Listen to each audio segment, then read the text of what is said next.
बंदी छोड़ सतगुरु रामपाल जी परमेश्वर जी की जय हो।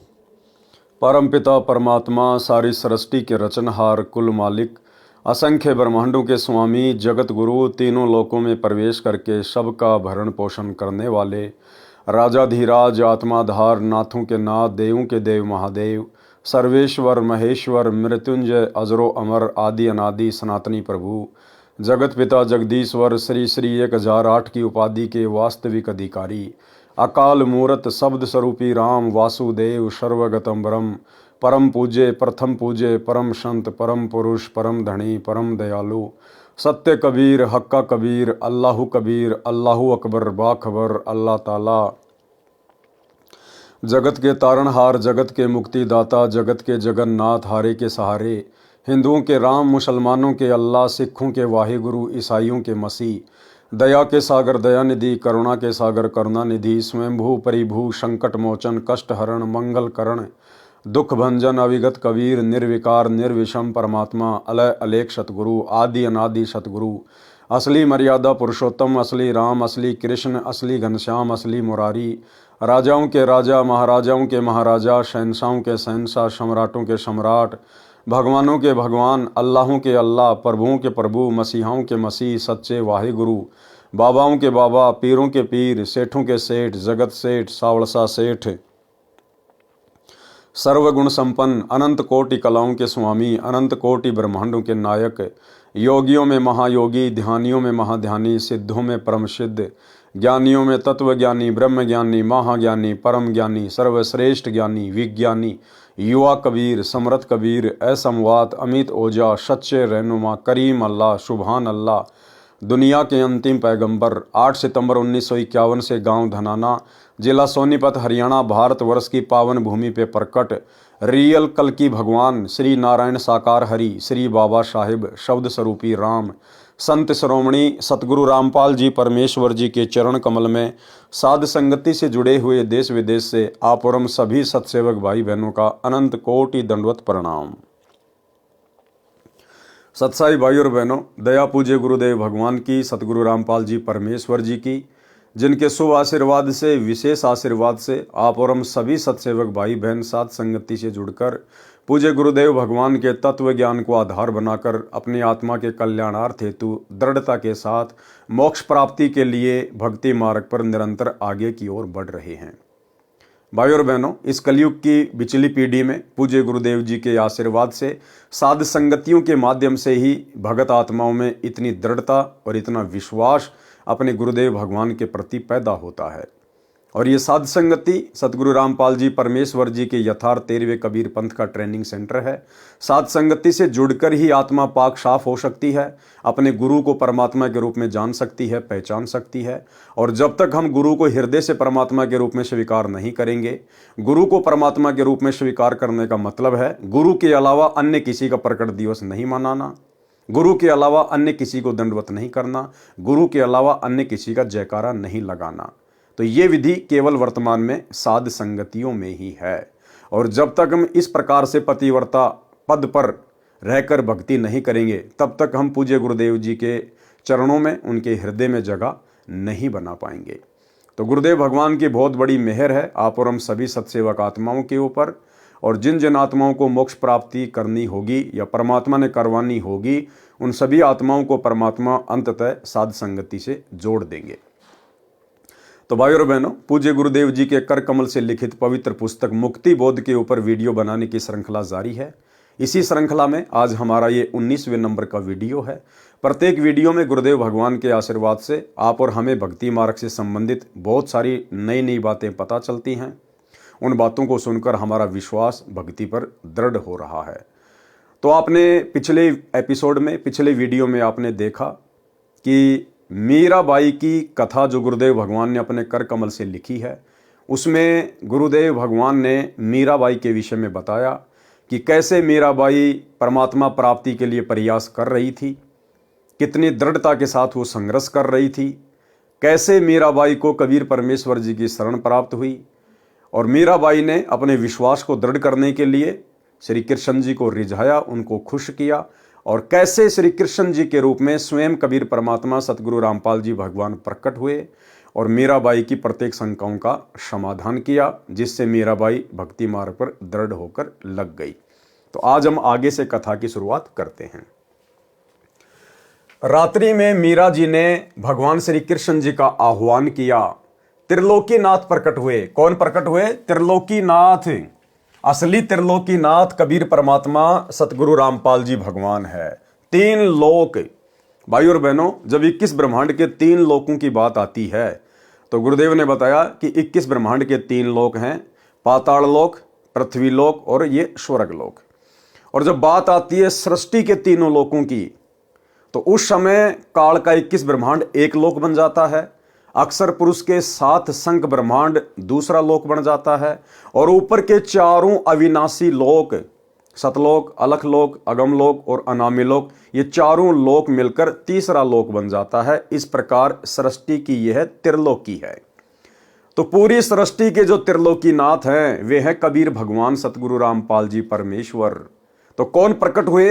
यहां गुरुदेव ने श्री कृष्ण जी का नाम नहीं लिखा, संकेत कर दिया त्रिलोकीनाथ प्रकट हुए। त्रिलोकीनाथ कबीर परमात्मा सतगुरु रामपाल जी भगवान मीरा को अपनी शरण में लेने के लिए, भक्ति पर लगाने के लिए श्री कृष्ण जी का रूप बनाकर प्रकट हुए। मीरा ने अपनी शंका समाधान के लिए निवेदन किया कि हे प्रभु, क्या आपसे ऊपर भी कोई परमात्मा है? एक संत ने सत्संग में बताया है, श्री कृष्ण जी ने कहा कि मीरा, परमात्मा तो है परंतु वह किसी को दर्शन नहीं देता। अब श्री कृष्ण जी इतनी आसानी से भला कैसे बता देगा? अपने ग्राहक इतनी आसानी से भला दुकानदार कैसे किसी दूसरी दुकान पर जाने देगा? लेकिन यहां तो स्वयं कबीर परमात्मा ही ये भूमिका कर रहे थे। हमने बहुत समाधि व साधना करके देख ली है। मीराबाई जी ने सत्संग में परमात्मा कबीर जी से यह भी सुना था कि उस पूर्ण परमात्मा को मैं प्रत्यक्ष दिखाऊंगा, सत्य साधना करके उसके पास शतलोक में भेज दूंगा। मीराबाई ने श्री कृष्ण जी से फिर प्रश्न किया कि क्या आप जीव का जन्म मरण समाप्त कर सकते हो? श्री कृष्ण जी ने कहा कि असंभव, कि मेरा खुद का जन्म मरण है। गीता अध्याय 4 श्लोक 5, गीता अध्याय 4 श्लोक 9, गीता अध्याय 10 श्लोक 2। स्वयं गीता ज्ञान देने वाला प्रभु कह रहा है कि अर्जुन, तेरे और मेरे बहुत जन्म हो चुके हैं। ये राजा और ये सेना पहले भी थी और आगे भी होगी। और ये ना सोच कि आगे तेरे जन्म नहीं होंगे या मेरे जन्म नहीं होंगे। अर्थात गीता ज्ञान देने वाला भी जन्म और मरण में है। तो भला फिर मीरा का जन्म मरण श्री कृष्ण जी कैसे समाप्त कर देता? तो श्री कृष्ण रूप में कबीर परमेश्वर ने सत्य बता दिया। श्री कृष्ण जी ने कहा कि असंभव। कबीर जी ने कहा था कि मेरे पास ऐसा भक्ति मंत्र है जिससे जन्म मरण सदा के लिए समाप्त हो जाता है, वह परम धाम प्राप्त होता है, जिसके विषय में गीता अध्याय 15 श्लोक 4 में कहा है कि तत्व ज्ञान तथा तत्वदर्शी संत की प्राप्ति के पश्चात परमात्मा के उस परम पद की खोज करनी चाहिए, जहां जाने के पश्चात भगत फिर लौटकर संसार में कभी नहीं आते। उसी एक परमात्मा की भक्ति करो। कौन कह रहा है? गीता का ज्ञान देने वाला। अगर दुनिया गीता ज्ञान देने वाला श्री कृष्ण जी को मानती है या काल को मानती है, तो भैया वो दोनों कह रहे हैं कि भाई हमारे बस की बात नहीं है जन्म मरण का रोग समाप्त करना, 84 लाख योनियों के कष्ट से जीव को बाहर निकालना। वो तो कोई और ही परमात्मा है, उसकी जानकारी तो तत्वदर्शी संत देगा। और हाथ खड़े कर दिए कि उसी एक परमात्मा की भक्ति करो। यानी इस ब्रह्म ने, श्री कृष्ण ने, विष्णु ने, आप जो मर्जी समझो, इन्होंने हाथ खड़े कर दिए कि हमारी भक्ति से आपका जन्म मरण का रोग समाप्त नहीं हो सकता। बाकी हम आपको राजा बना देंगे, महाराजा बना देंगे, सेठ बना देंगे, लेकिन जन्म मरण का रोग समाप्त नहीं कर सकते। मीराबाई ने कहा कि हे भगवान श्री कृष्ण जी, संत जी कह रहे थे कि मैं जन्म मरण समाप्त कर देता हूं, अब मैं क्या करूं? मुझे तो पूर्ण मोक्ष की चाहत है। श्री कृष्ण जी बोले कि मीरा, आप उस संत की शरण ग्रहण करके अपना कल्याण कराओ।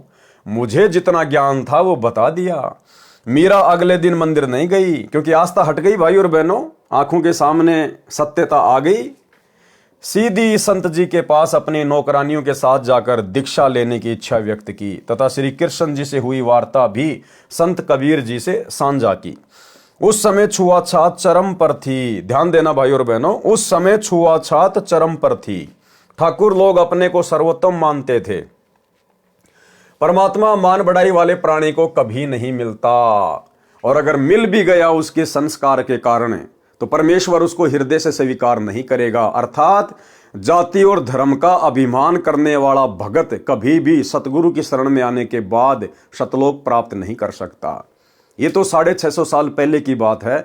उस समय कोई तत्व ज्ञान नहीं था, इसलिए लोग अभिमान किया करते थे जाति का। लेकिन आज सतगुरु रामपाल जी परमेश्वर जी की शरण में आने के बाद भी साध संगति के अभाव से ज्यादातर भगत भाई बहनों के अंदर अपने ब्राह्मण होने का, अपने ठाकुर होने का, राजपूत होने का अभिमान कूट कूट के भरा हुआ है।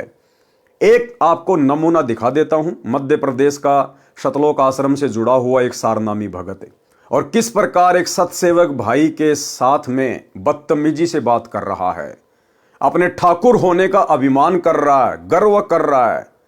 3 मिनट की कॉल रिकॉर्डिंग में कोई 10 बार कह दिया कि मैं तो ठाकुर हूं, ठाकुर, भगवान ने ठाकुर बनायो ठाकुर, और ठाकुर तो ठाकुर ही रहेगो, तेरे कहने से कोई चमार थोड़ी बन जावेगो, भगवान ने मोको ठाकुर बनायो ठाकुर। अब उस मूर्ख को यह नहीं पता कि किस भगवान ने तेरे को ठाकुर बनाया है।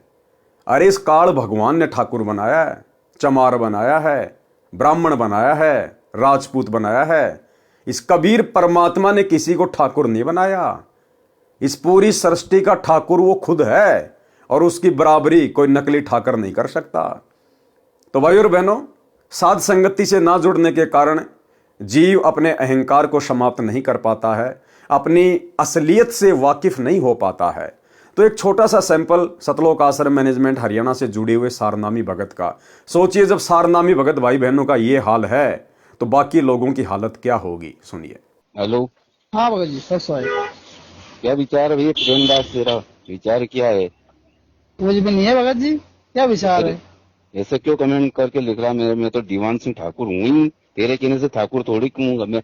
भगवान ने मुझे ठाकुर बनाया तो ठाकुर ही रहूंगा। तो वही तो बात है भगत जी यार। ठाकुर ही हूँ मैं, क्या जमार थोड़ी हूँ।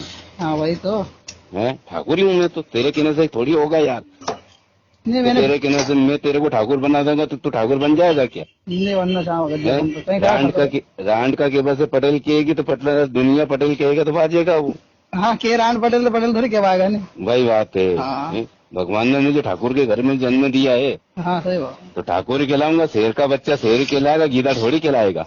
हाँ हाँ है, सही बात। शेर के बच्चे को गीदड़ कह देगा तेरे कहने से, कोई तू उसको गीदड़ कह देगा तो कोई भी गीदड़ उसको गीदड़ थोड़ी बन जाएगा वो।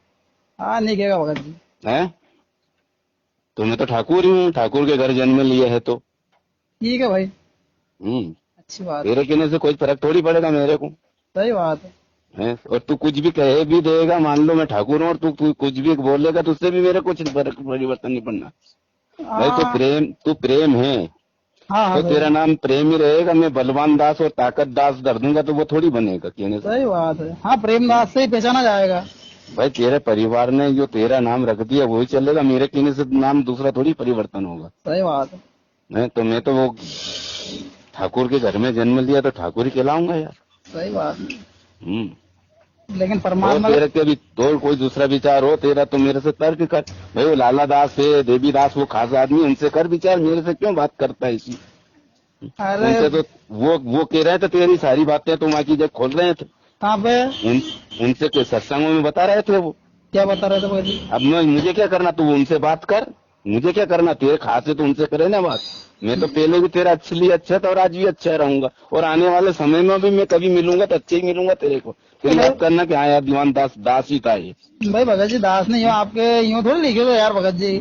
ना कोई वो वीडियो डाले तो कमेंट में तो कोई भाई भगत जी परमात्मा की अपन ने दिया डालेगा। भाई भगत जी परमात्मा कौन है? अब अगर अपन अभी भी अब तो तू मेरे पास उस गुरुद्रोही का वीडियो डाल रहा तो मैं उसको देखना नहीं पसंद करता हूँ। गुरु जी ने उसको गुरुद्रोही घोषित कर रखा है। भाई तेरे कहने से कुछ थोड़ी होगा। वही तो कहा मैंने कि ठाकुर रहेगा वो तो ठाकुर ही रहेगा। जब मेरे परमात्मा ने उसको गुरुद्रोही घोषित कर दिया पवन दास को, तो तू उसको गुरु मानने या कुछ भी मान, मैं तो उसको गुरुद्रोही मानूंगा नहीं। मेरे लिए परमात्मा है वो जो कहेंगे उस पे चलूंगा, तेरी बातों पे थोड़ी चलूंगा मैं। भाई भगत जी परमात्मा ने भी गुरु घोषित नहीं करा है। सुन ले प्रेमदास। हाँ हाँ पहले मेरी सुन ले, बीच में नहीं बोले था कुछ भी। तो भाई और बहनों, परमेश्वर ने कहा कि जाति अभिमान करने वाला कभी भी परमात्मा को प्राप्त नहीं कर सकता। मीराबाई की परीक्षा के लिए कबीर जी ने संत रविदास जी से कहा कि आप मीरा राठौर को प्रथम मंत्र दे दो, ये मेरा आपको आदेश है। संत रविदास जी ने आज्ञा का पालन किया। अब विचार करो भाई और बहनों, कबीर परमेश्वर जी ने रविदास जी को ही क्यों चुना मीरा को नाम दीक्षा देने के लिए? अगर कोई ये समझे कि परमात्मा ये चेक करना चाहते थे कि मीरा के अंदर जाति अभिमान है या नहीं है, क्योंकि जाति अभिमान भक्ति में नहीं चलता है, तो परमात्मा कबीर जी ने रविदास जी के पास मीरा को भेज दिया, क्योंकि रविदास जी वेल नोन थे और सबको पता था कि ये चमार जाति से हैं।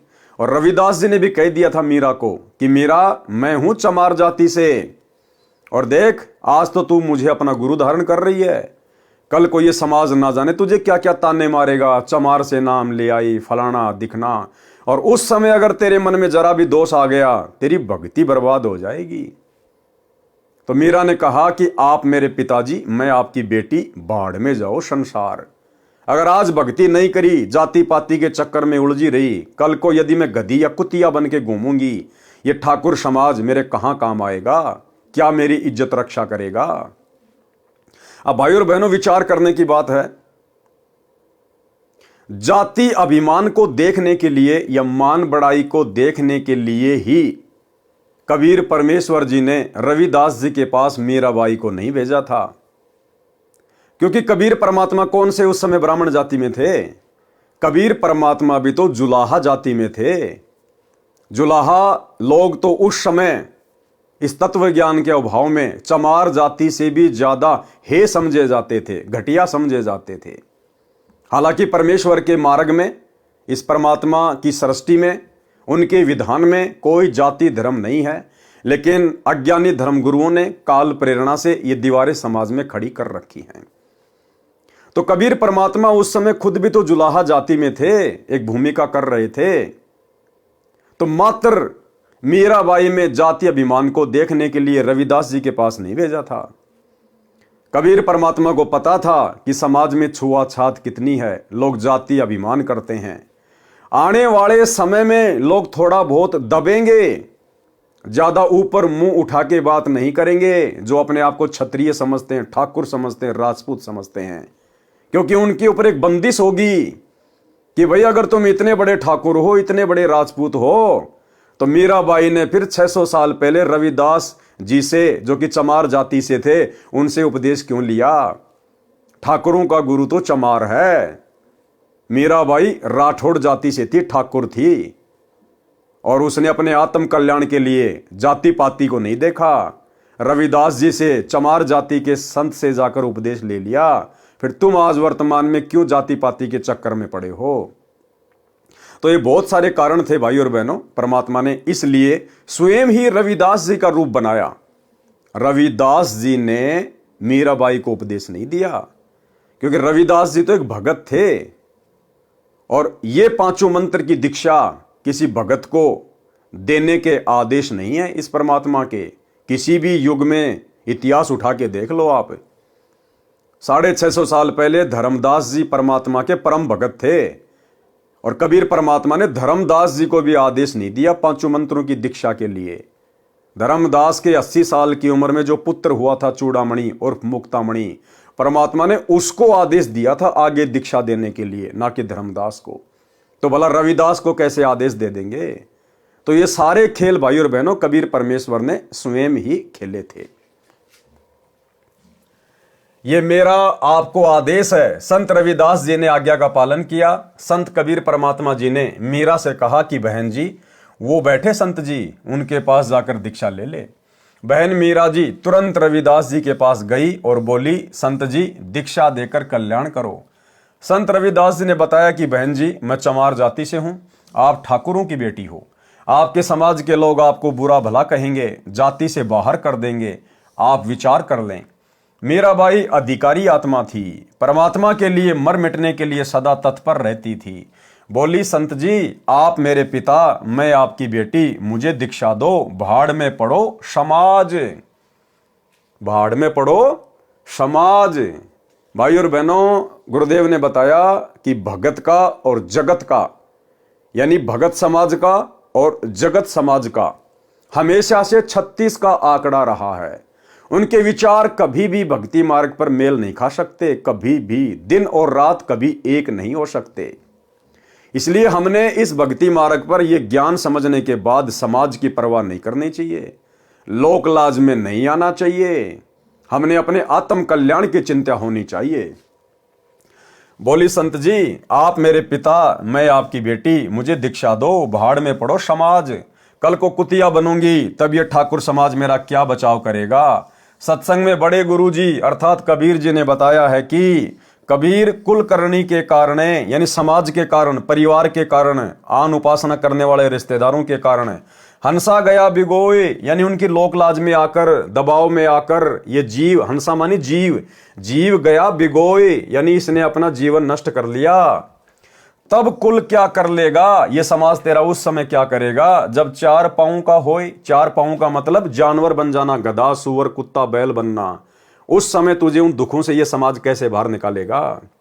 शब्दार्थ, कबीर परमेश्वर जी सतर्क कर रहे हैं कि हे भगत, स्त्री, पुरुष जो कुल परिवार व संसार की शर्म के कारण भक्ति नहीं करते, कहते हैं कि घर परिवार वाले व संसार के व्यक्ति मजाक करेंगे कि नाम दीक्षा लेकर दंडवत प्रणाम करते हो, अन्य देवी देवताओं की पूजा नहीं करते हो, श्राद्ध पिंडदान नहीं करते हो, तुम्हें शर्म आनी चाहिए।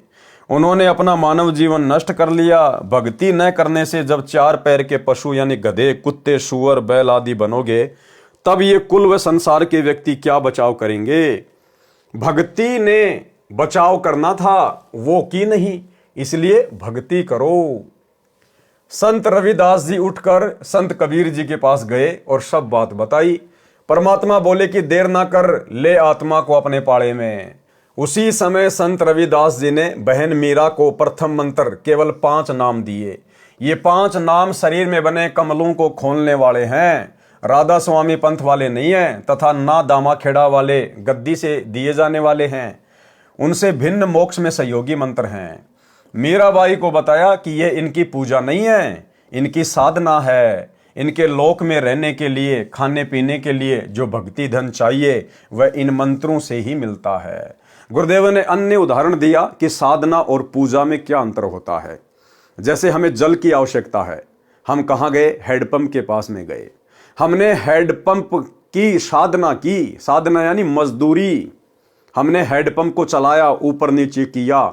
हम हैंडपंप को ऊपर नीचे चलाकर उसकी पूजा नहीं कर रहे, हम केवल मजदूरी कर रहे हैं, साधना कर रहे हैं। क्यों? उस पूज्य वस्तु के लिए, जल के लिए। हमारा जो पूज्य है वो हैंडपंप नहीं है, जल है। लेकिन वो जल हमें वो मिलेगा कब? जब हम हैंडपंप की साधना करेंगे, मजदूरी करेंगे, उसको चलाएंगे, तब वो पूज्य वस्तु हमें प्राप्त होगी। तो ठीक इसी प्रकार ये जो देवी देवताओं के जो मंत्र हैं, ये इनकी पूजा नहीं करते हम। पूजा तो हमने केवल अपने गुरुदेव भगवान की, अपने इष्ट कबीर परमात्मा की करनी है। ये 5 मंत्र इन देवी देवताओं की जिनकी हम साधना करते हैं, ये मोक्ष में सहयोगी हैं। मोक्ष तो परमात्मा की भक्ति से, इनके सत मंत्र से होगा, इनके सतनाम से होगा। लेकिन इस भक्ति को सुचारू रूप से करने के लिए हमें यहां जो आवश्यक वस्तुओं की जरूरत है, अन्न धन की जो जरूरत है, वो हमें परमात्मा इन देवी देवताओं के माध्यम से उपलब्ध करवाएंगे। जैसे हम लोग किसी टहनी की पूजा नहीं करते, हम लोग जो है फल प्राप्त करने के लिए हम पेड़ की जड़ में पानी डालते हैं, हम टहनियों में पानी नहीं डालते। लेकिन फल तो टहनियों के लगेंगे, इसलिए हमने जड़ में पानी डालना पड़ेगा। ठीक इसी प्रकार हमने पूजा तो अपने पूज्य गुरुदेव भगवान की करनी पड़ेगी। लेकिन यहाँ की जो व्यवस्था है वो गुरुदेव ने इन देवी देवताओं के हाथों में संभाला रखी है। तो हमें यहाँ की जो सुविधाएं, जो लाभ प्राप्त होंगे, वो इन देवी देवताओं की साधना करने से ही होंगे। जब हमें लाभ प्राप्त होंगे तो भक्ति मार्ग में कोई दिक्कत नहीं आएगी, हम निश्चिंत होकर अपनी भक्ति करेंगे। इसलिए इनकी ये साधना हमें दी जाती है। मीराबाई को बताया कि ये इनकी पूजा नहीं है, इनकी साधना है। इनके लोक में रहने के लिए, खाने पीने के लिए जो भक्ति धन चाहिए वह इन मंत्रों से ही मिलता है। यहाँ का ऋण उतर जाता है, फिर मोक्ष के अधिकारी होते हैं। परमात्मा कबीर जी तथा संत रविदास जी वहां 1 महीना रुके। मीराबाई पहले तो दिन में घर से बाहर जाती थी, फिर रात्रि में सत्संग में जाने लगी, क्योंकि सत्संग दिन में कम तथा रात्रि में अधिक होता था। क्योंकि दिन में समय निकाल लेता कोई रात्रि में। मीरा के देवर राणा जी मीरा को रात्रि में घर से बाहर जाता देखकर जल भुन गए, परंतु मीरा को रोकना तूफान को रोकने का समान था। क्या कह रहे हैं गुरुदेव? मीराबाई को रोकना तूफान को रोकने के समान था। यानी आज की माता बहनों को भी भक्ति मार्ग पर इतनी दृढ़ता अपने अंदर पैदा करनी पड़ेगी अपने आत्म कल्याण के लिए। जो भक्ति करते करते भी अपने सास ससुर को अपने पति का भय मानती हैं, उन माता बहनों को अपने गुरुदेव भगवान के ऊपर विश्वास करके इतनी दृढ़ता लानी पड़ेगी। परमात्मा ने बताया इस भक्ति के लिए तो ध्रुव पिटा, प्रहलाद पिटा, मीराबाई ने मार खाई, और 650 साल पहले हमारे गुरुदेव कबीर भगवान ने तरह तरह की यातनाएं सही, दुनिया की गालियां खाई, मार पिटाई खाई। फिर भला हमें अपने आत्म कल्याण के लिए 2-4 गालियां, 2-4 थप्पड़ मुक्के खाने में किस बात की परहेज? एक छोटा सा सत्संग गुरुदेव भगवान का, ये सत्संग हमें यही शिक्षा देगा।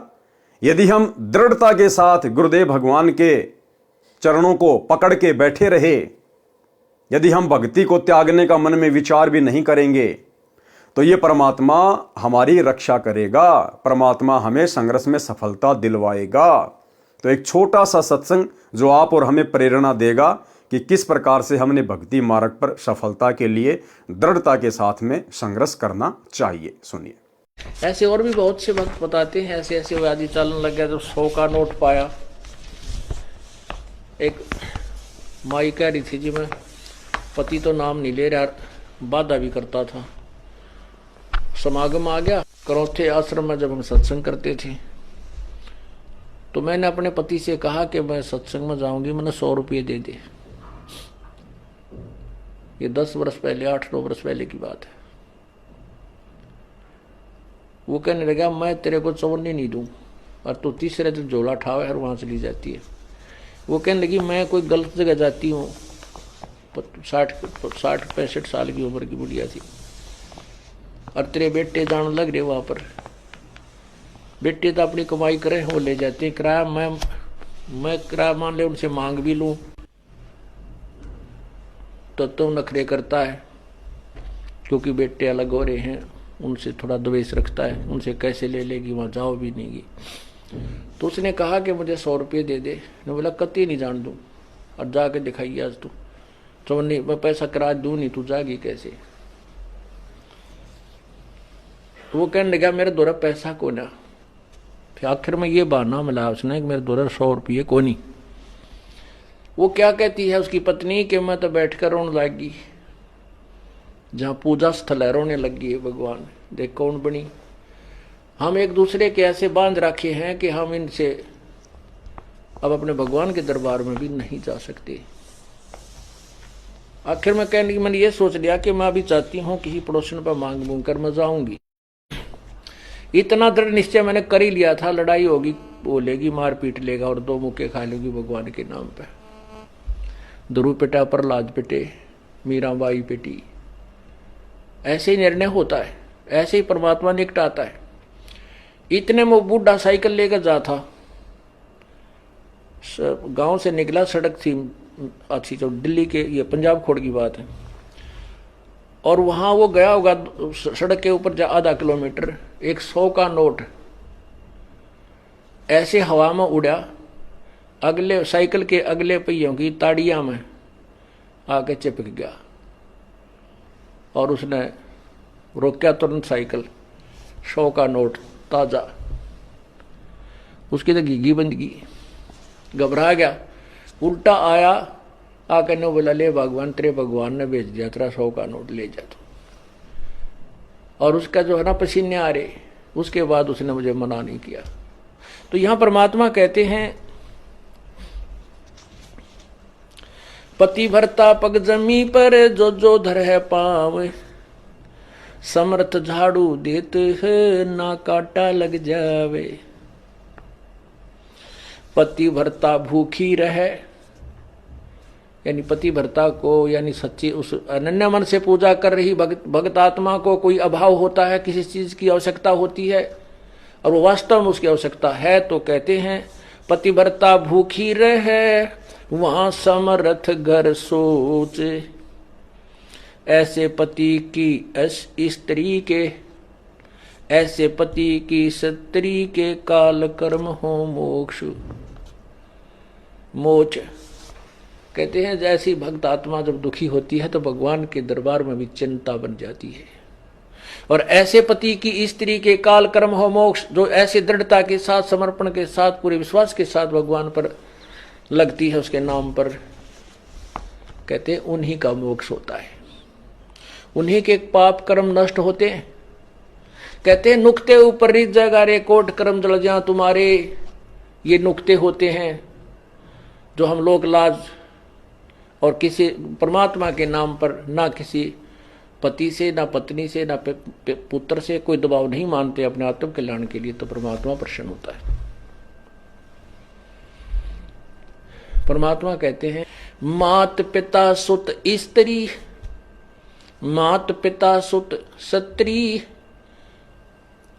आलस बंधु कान, संत मिलन को जब चले ये अटकावे आण।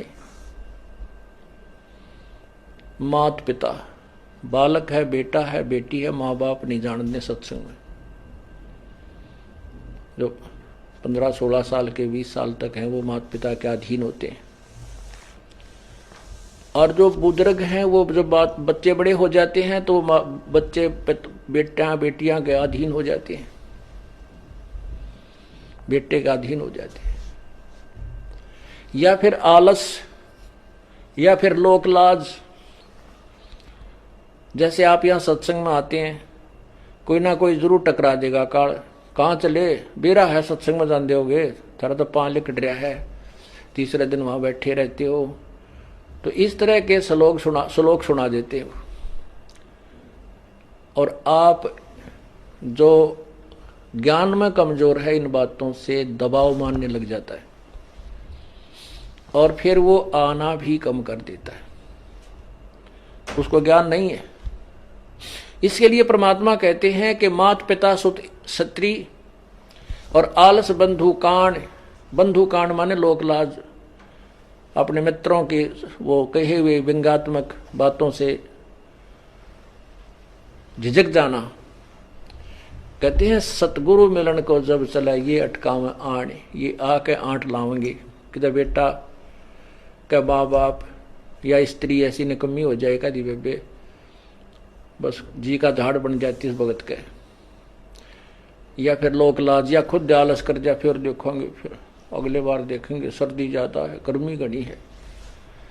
इनका अटकाया ना अटके जो सतगुरु दर्श को जाए, कहे कबीर सो संत है भाई आवागमन निसावे।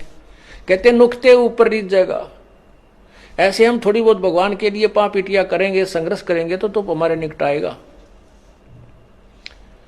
और केवल बात बनाते हैं परमात्मा या कोई भी क्रिया पूरी नहीं हो सकती। जैसे अब यहाँ कौन आएंगे, वो आएंगे जो पूर्ण रूप से परिचित हो चुके हैं इस ज्ञान से। परंतु मीरा को रोकना तूफान को रोकने के समान था, इसलिए राणा जी ने अपनी मौसी जी यानी मीरा की माता जी को बुलाया और मीरा को समझाने के लिए कहा कि इसने हमारी इज्जत का नाश कर दिया। बेटी माता की बात मान लेती है। मीरा की माता ने मीरा को समझाया, मीरा ने उसका तुरंत उत्तर दिया। शब्द सत्संग में जाना मीरा छोड़ दे, सत्संग में जाना मीरा छोड़ दे।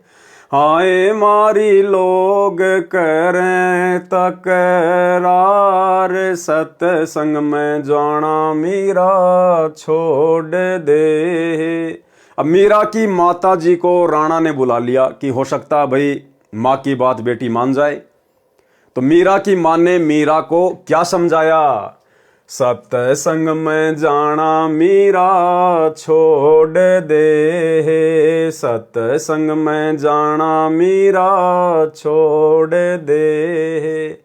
हाय मारी लोग करे तकरार, सत्संग में जाना मेरा छोड़ दे। मीरा की माँ ने कहा कि लोग तरह तरह की बातें कर रहे हैं, तेरी लड़की रात को जाती है, पता नहीं कहाँ जाती है, कैसे कैसे लोगों के बीच में ठाकुरों की लड़की होके बैठती है, समाज की नाक कटवा दी है। यानी मीरा को सत्संग में जाने से रोकने के लिए काल प्रेरणा से उसकी माँ ने बहुत तरह से समझाया। लेकिन भाई मीरा को तो परमात्मा चाहिए था, और जिन आत्माओं को सतगुरु चाहिए, जिनको अपना आत्म कल्याण करवाना होता है, गुरुदेव कहते हैं फिर वो समाज की चाल में नहीं फंसती, वो फिर किसी की नहीं सुनती। तो मीरा ने फिर क्या कहा, सत्संग में जाना मेरा ना छूटेरी, सत्संग में जाना मेरा ना छूटेरी। हाय चाहे जल के मरो संसार, सत्संग में जाना मेरा ना छूटेरी। हाय चाहे जल के मरो संसार, सत्संग में जाना मेरा ना छूटेरी। फिर मीरा की माँ ने किस प्रकार से मीरा को डराना चाहा, थारे सत्संग के राह में ये, थारे सत्संग के राह में ये। आए वापे रहते हैं काले नाग, कोए कोए नाग तन डस ले वैरी। आए वापे रहते हैं काले नाग, कोए कोए नाग तन डस ले वैरी। अब मीरा की माँ ने डराया कि ये डर जाएगी और सत्संग में जाना छोड़ देगी रात को, कि दूध जब सत्संग में जाती है ना तो रास्ते में बड़े बड़े जहरीले काले काले नाग सर्प रहते हैं, और कोई कोई सर्प तेरे को डस लेगा, मर जाएगी, पानी भी नहीं मांगेगी। तो मीरा ने अपने गुरुदेव भगवान के ऊपर विश्वास करके क्या जवाब दिया, जब गुरु मारे मेहर करेरी, जब गुरु मारे मेहर करेरी। आए वो तो सर्प गंडे वे बने जावे, सत्संग में जाना मेरा ना छूटेरी। आरी वो तो सर्प गंडे वे बने जावे, सत्संग में जाना मेरा ना छूटेरी। कि माता जी, यदि मेरे गुरुजी मेरे ऊपर प्रसन्न हैं, यदि मेरे गुरुजी मेरी मर्यादाओं से, मेरी भक्ति से, मेरे संघर्ष से अगर प्रसन्न हैं, तो मेरे गुरुजी के प्रताप से, उनके आशीर्वाद से वो जहरीले से जहरीला कोबरा सांप भी गंडेवा बन जाएगा, केचुआ। बारिश के टाइम पे छोटे छोटे आते हैं ना वो केचुए, जो किसी को काटते नहीं, किसी को खाते नहीं, उनमें जहर नहीं होता। तो मीरा ने कहा कि मेरे गुरुजी इतने समर्थ हैं, इतने शक्तिशाली हैं, वो जहरीले से जहरीला सर्प भी केचुआ बन जाएगा मेरे गुरुजी के आशीर्वाद से। अब भाई और बहनों, विचार करने की बात है, लिख कौन रहे शब्द को, सतगुरु रामपाल जी भगवान। अब आप विचार कीजिए, यदि हम मर्यादित भक्ति करेंगे, हम भगत, यदि हम भगत मर्यादित भक्ति करेंगे, गुरु के आशीर्वाद में चलेंगे, उनके वचन में चलेंगे, और यहां मीराबाई इतने विश्वास के साथ कह रही है, और किया परमात्मा ने उसके साथ, उसके जहर को परमात्मा ने अमृत में बदल दिया। तो मीरा ने कहा कि वो सांप भी केचुआ बन जाएगा मेरे गुरुजी के आशीर्वाद से। तो भाई और बहनों, विचार करो, ऐसा परम संत, ऐसी महान शक्ति क्या सतलोक आश्रम करोथा में और सतलोक आश्रम बरवाला में बॉडीगार्डों की फौज रखेगा? तो विचार करो, वो बॉडीगार्ड कौन थे? गुरुदेव भगवान की बॉडी की रक्षा के लिए, जिस भगवान की बॉडी नहीं है, जो भगवान पांचों तत्व के शरीर में नहीं है। हम रोज नित्य नियम में पढ़ते हैं, वाणी संख्या 23 या 24 में, गरीब ऐसा सतगुरु हम मिल्या तेज पुंज के अंग, और झिलमिल नूर जहूर है, नर रूप श्वेत रंग। गरीब ऐसा सतगुरु हम मिला, तेज पुंज की लोय, लोय मानी शरीर, जिनका शरीर तेज पुंज का है, मुझे ऐसे गुरुदेव भगवान मिले हैं। तन मन अर्पू शीस को होनी होय सो होय। और फिर हम पढ़ते हैं, गरीब ऐसा सतगुरु हम मिला, बेपरवाह अबंध, परम हंस पूर्ण पुरुष, रोम रोम रविचंद। तो ऐसा सतगुरुदेव भगवान जिनका नूरी शरीर है, 5 तत्व का शरीर नहीं, हाड़ मांस की जिनकी बॉडी नहीं, जो शब्द स्वरूपी है, क्या ये परमात्मा अपनी बॉडी की सुरक्षा के लिए बॉडीगार्ड रखेगा? और वो भी 10-10, 15-15 बड़ी बड़ी बंदूकें, स्टेन गन, एक बार में 12-12 गोलियां निकाले। तो गुरु को मानुष मानने के कारण, अपने जैसा हाड़मास का पुतला मानने के कारण, और जो लोग गुरुजी के साथ में रहा करते थे, जिनको हम परम भगत मानते हैं, बहुत बड़े बड़े सेवादार मानते हैं, उन लोगों ने गुरु को अपने जैसा हाड़मास का पुतला मानने के कारण उन लोगों ने गुरुजी की सुरक्षा के लिए, कि कहीं गुरुजी को कोई टपका ना दे, कहीं गुरुजी को कोई मार ना दे, उन लोगों ने अपनी छोटी और घटिया सोच आधार से गुरु को मानुष मानकर उन बंदूकों का इंतजाम किया था। बॉडीगार्ड बने फिर रहे थे। और बॉडीगार्ड बनने के बाद भाई और बहनों, फिर मान बढ़ाई और अहंकार तो प्रथम है। दास देखा करता था सतलोक आश्रम बरवाड़ा में, बंदूक यहां लगा के पिस्टल और नीचे का मुंह दिखा के चला करते थे कि भक्तों को दिखे कि मैं गुरुजी का बॉडीगार्ड हूं। ये मान बढ़ाई पैदा करती हैं ये चीजें। इस परमेश्वर को आवश्यकता नहीं है।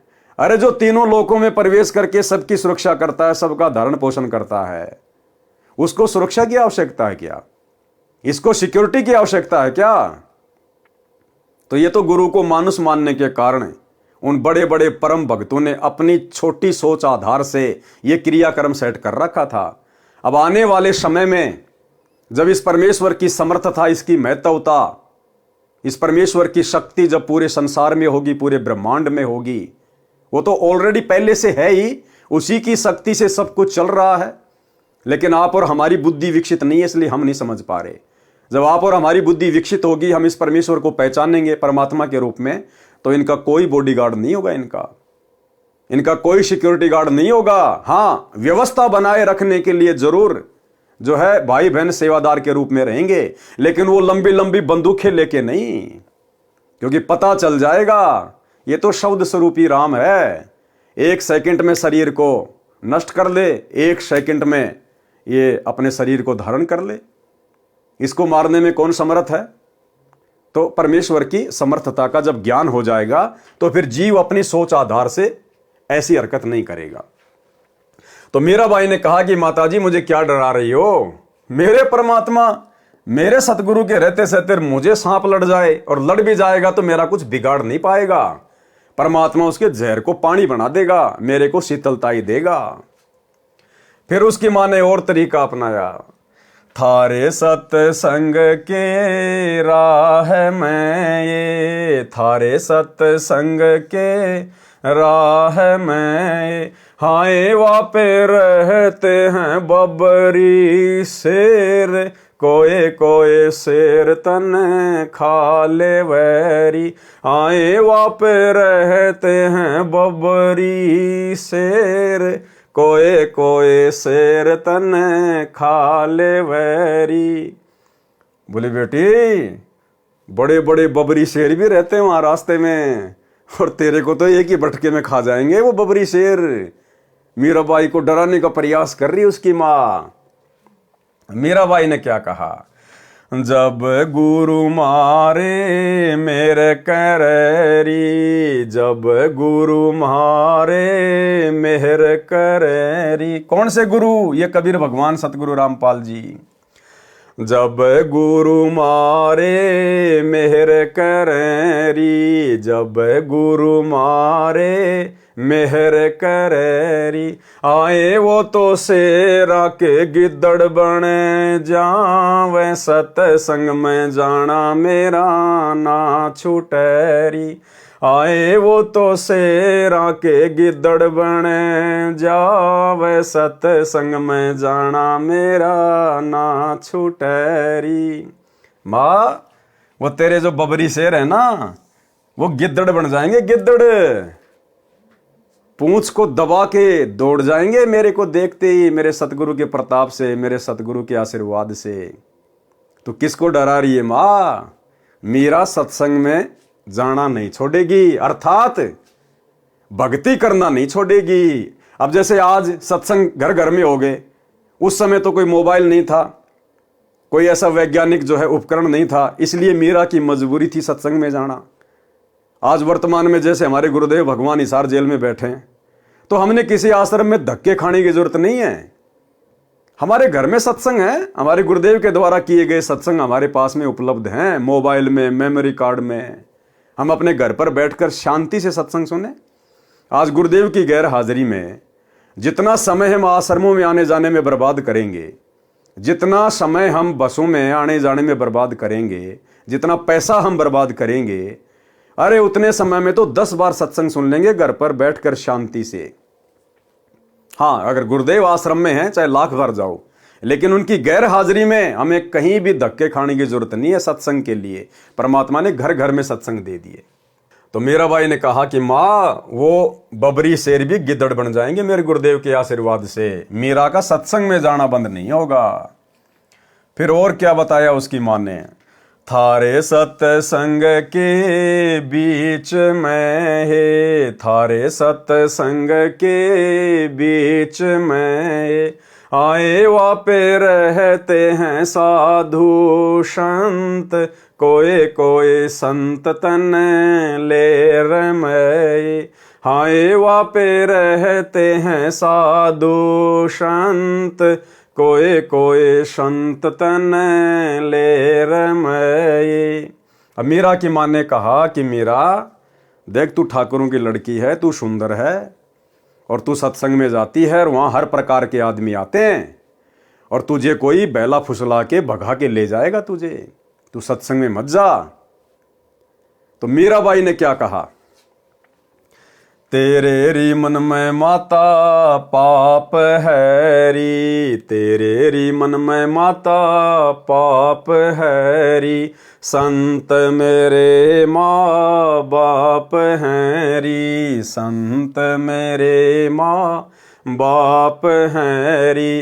हारी वो तो कर देंगे बेड़ा पार, सत्संग में जाना मेरा ना छूटरी। हाय वो तो कर देंगे बेड़ा पार, सत्संग में जाना मेरा ना छूटरी। यहाँ भाई और बहनों, जो ये संत शब्द है ना, संत मेरे माँ बाप है री, ये यहाँ पर संत रविदास जी के लिए मीरा ने कहा है, भक्तों के लिए नहीं। भगत हमारे माई बाप नहीं होते हैं। यहाँ पर संत रविदास जी यानी अपने गुरु जी के लिए मीरा ने शब्द यूज किए हैं। तो क्या कहा मीरा की मां ने कि थारे सत्संग के बीच में आए वहां पे रहते साधु संत, और कोई कोई संत तने ले रमे, कि तुझे भगा के ले जाएगा बैला फुसला के, और नाक कट जाएगी समाज में। तो भाई और बहनों, मीरा ने तो जवाब दे दिया, क्योंकि मीरा पाक साफ आत्मा थी, जिसके खुद के मन में दोष नहीं होता, सामने वाला भी उसको निर्दोष दिखाई देता है। लेकिन भाई और बहनों, वर्तमान में क्या हो रहा है? आज बिचली पीढ़ी का समय, पूर्ण परमात्मा स्वयं धरती पे सतगुरु रूप में प्रकट, भक्ति का पूरा कोर्स दे दिया गुरुदेव भगवान ने। और बड़ी विडंबना की बात है, शर्म की बात है, भगत समाज के लिए चुल्लू भर पानी में डूब मरने की बात है। स्वयं सतगुरु रामपाल जी भगवान भक्तों की बदनीयत के विषय में, शतलोक आश्रमों से जुड़े हुए कोऑर्डिनेटरों की घटिया हरकतों के विषय में अपने मुख से सार्वजनिक तौर पर सत्संग में कहने के लिए मजबूर हो रहे हैं। इतने घटिया कर्म इन शतलोक आश्रमों में कोऑर्डिनेटरों के द्वारा, सोचिए आम संगत का क्या हाल होगा। आम संगत को हैंडल करने वाले कोऑर्डिनेटरों का यह हाल है कि माता बहनों के साथ में अश्लील हरकतें करते हैं। और खुद सतगुरु रामपाल जी भगवान ही अंतर्यामी परमात्मा अपने सत्संग में सार्वजनिक तौर पर कह रहे हैं, हिसार जेल से आने वाली ऑडियो में, कि यहां तक शिकायतें आती हैं, ऐसे ऐसे घटिया हैं कोऑर्डिनेटर, कि बहन बेटियों के साथ भी अश्लील चैटिंग करते हैं। और गुरुदेव ने मजबूरन कहना पड़ा कि अच्छे इंसान तो जगत वाले भी ऐसा नहीं करते जैसा तुम भगत कर रहे हो। सबको लपेट लिया गुरुदेव ने, सबको, अपने परिवार को, कोऑर्डिनेटरों को, आम संगत को, कि अच्छे इंसान तो जगत वाले भी ऐसा नहीं करते जैसा तुम भगत कर रहे हो। यानी भक्तों को परमात्मा ने आम सांसारिक लोगों से भी नीचा गिरा हुआ बता दिया, इतना ज्ञान लेने के बाद भी। सुनिए छोटा सा सत्संग। विचार करना होगा कि हम कौन है, कहां से आए। आपस में खेचातानी रखते हो अभी भी भगत हो गए। अच्छे इंसान तो जगत वाले गुनाह करते हैं ऐसा जैसे भगत कर रही है। अच्छे इंसान तो जगत वाले गुनाह करते हैं ऐसा जैसे भगत कर रही है। अच्छे इंसान तो जगत वाले गुनाह करते हैं ऐसा जैसे भगत कर रही है। किसी को छोटी सी सेवा दे देते, कोऑर्डिनेटर बना दिया, वो ने सोचा मैं खुदा बन गया। अरे इतना शिक्षा तो बने, मजदूर बनो सीखो, मजदूर। और कई देखा है कि कोऑर्डिनेटर या जिसकी जो भी व्यवस्था लगाई जाए तो व्यवहार भी ठीक नहीं करते, धमकान लग जाते, फुरकान लग जाते। और कुछ ऐसी भी शिकायतें आई हैं जो बहन बेटियों के साथ गलत मैसेज भी डालते हैं। तो वो दुष्ट लोग ना तो कोऑर्डिनेटर के योग्य है ना वो भगत के योग्य। और कुछ ऐसी भी शिकायतें आई हैं जो बहन बेटियों के साथ गलत मैसेज भी डालते हैं। तो वो दुष्ट लोग ना तो कोऑर्डिनेटर के योग्य है ना वो भगत के योग्य। और कुछ ऐसी भी शिकायतें आई हैं जो बहन बेटियों के साथ गलत मैसेज भी डालते हैं। तो वो दुष्ट लोग ना तो कोऑर्डिनेटर के योग्य है ना वो भगत के योग्य। तो ऐसा तो संगत माई कुसंगत उपजेगी, और ऐसी कुसंगत होगी फिर हम रखेंगे नहीं उसको खेत में। किसान उस कुबाड़ को पाड़ कर खेत तो बाहर फेंक देता है, तो उसको आप मिशन से निकाल दिया जाया करेगा। सुधर जाओ, एक के नहीं सुनी जाया करती, सामूहिक शिक्षा दी जाती है, अमल कर लो इन पे। कर्म बतेरे फोड़ लिए, इस ज्ञान का असर क्या हुआ? थोड़ा सा सुख होते हो फिर पक्के एजेंट काल के बन जाते हैं, बकवाद वही करनी, भगवान से दूर हो जाना। थोड़ा सा सुख होते हो फिर पक्के एजेंट काल के बन जाते हैं, बकवाद वही करनी, भगवान से दूर हो जाना। थोड़ा सा सुख होते हो फिर पक्के एजेंट काल के बन जाते हैं, बकवाद वही करनी, भगवान से दूर हो जाना। तो भाई और बहनों, कहाँ तो मीराबाई और कहाँ वर्तमान के हमारे भगत भाई बहन कैसी कैसी घटिया हरकतों में लिप्त हैं, जो गुरुदेव को अपने मुख कमल से बोलने पर मजबूर होना पड़ रहा है। तो क्या कहा मीराबाई ने? तेरे री मन में माता पाप है री, तेरे री मन में माता पाप है री, संत मेरे माँ बाप हैं री, संत मेरे माँ बाप हैं री, आए वो तो कर देंगे बेड़ा पार, सत्संग में जाना मेरा ना छूटरी, हाय वो तो कर देंगे बेड़ा पार, सत्संग में जाना मेरा ना छूटरी। फिर क्या कहा? अंतिम दाव क्या लगाया मीराबाई की माता जी ने? हाय वो तो जात चमार है, हाय वो तो जाति चमार है, इसमें हमारी हार है, इसमें हमारी हार है। कि मेरा तो ठाकुरों की लड़की और जिसको तूने गुरु बनाया रविदास जी को, वो चमार जाति से है, समाज में थू थू हो रही है। तो मीराबाई ने क्या कहा? तेरे री लेख माता चमार है री, तेरे री लेख माता चमार है री, मेरा सिर जन हार है री, मेरा सिर जन हार है री, आए वो तो मीरा के गुरु रविदास, सत्संग में जाना मेरा ना छूटरी, आए वो तो मीरा के गुरु रविदास, सत्संग में जाना मेरा ना छूटरी। तो मीरा ने इस प्रकार से भक्ति मार्ग पर ज्ञान को आधार बनाकर अपने गुरु पर विश्वास करके अपनी माँ को भी, जो कि काल का जाल फैलाने आई थी, उसको परास्त किया। तो ये मीरा की कथा में शिक्षा देती है भाई और बहनों, आज आप और हमने भी भक्ति मार्ग पर इतने संघर्ष की आवश्यकता है। शब्दार्थ, मीराबाई की माता ने कहा कि हे मीरा, तू सत्संग में जाना बंद कर दे, संसार के व्यक्ति हमारे विषय में गलत बातें करते हैं। मीरा ने कहा कि हे माता, मैं सत्संग में जाना बंद नहीं करूंगी, संसार भले ही ईर्ष्या की आग में जलकर मर जाए।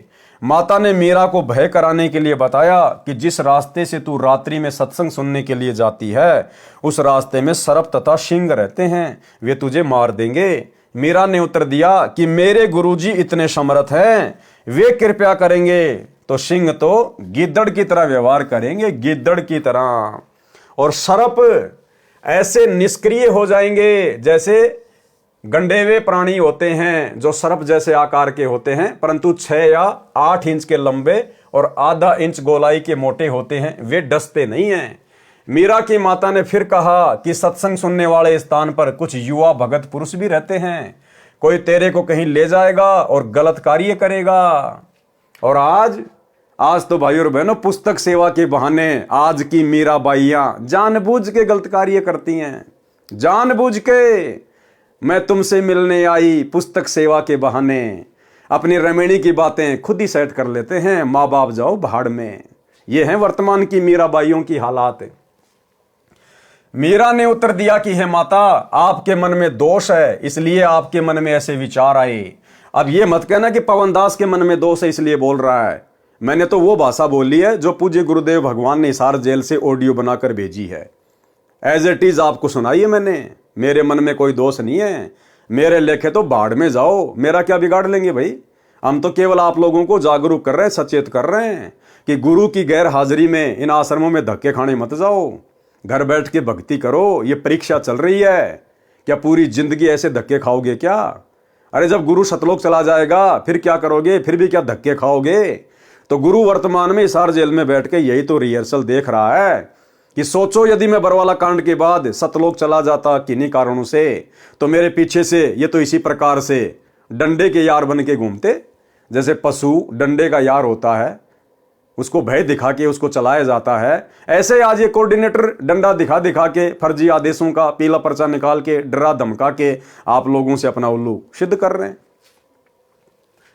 हे माता, वे संत व भगत तो मेरे माता पिता के समान हैं, वे ऐसा गलत कार्य नहीं करते।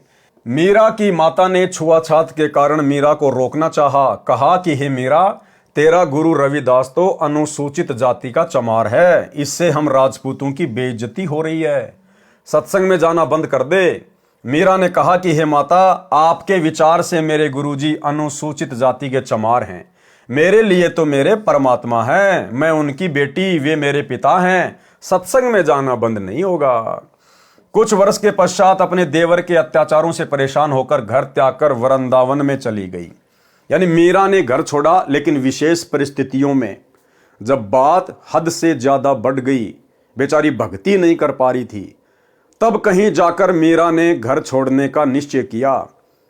और भाइयों और बहनों, मीरा के घर छोड़ने से उस घर पर कोई दिक्कत नहीं आनी थी, लेकिन आज आप और हम भगत भाई बहनों ने संघर्ष करना है।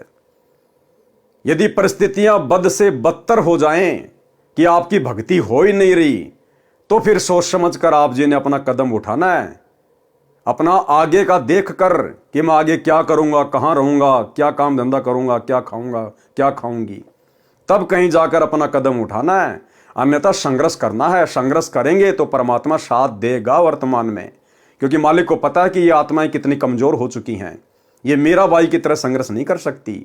इसलिए परमात्मा हमारा साथ देगा। यदि हम थोड़ा बहुत भी संघर्ष करेंगे, तो थोड़ी बहुत गालियां खा लेंगे, 2-4 मार डुक्के खा लेंगे, तो परमात्मा हमारा साथ देगा। और यदि फिर भी परिस्थितियां बद से बदतर हैं, तो उसी स्थिति में आप और हमने घर छोड़ना चाहिए, जब हम अपना आगे का देख लें कि आगे मेरा ठिकाना क्या होगा।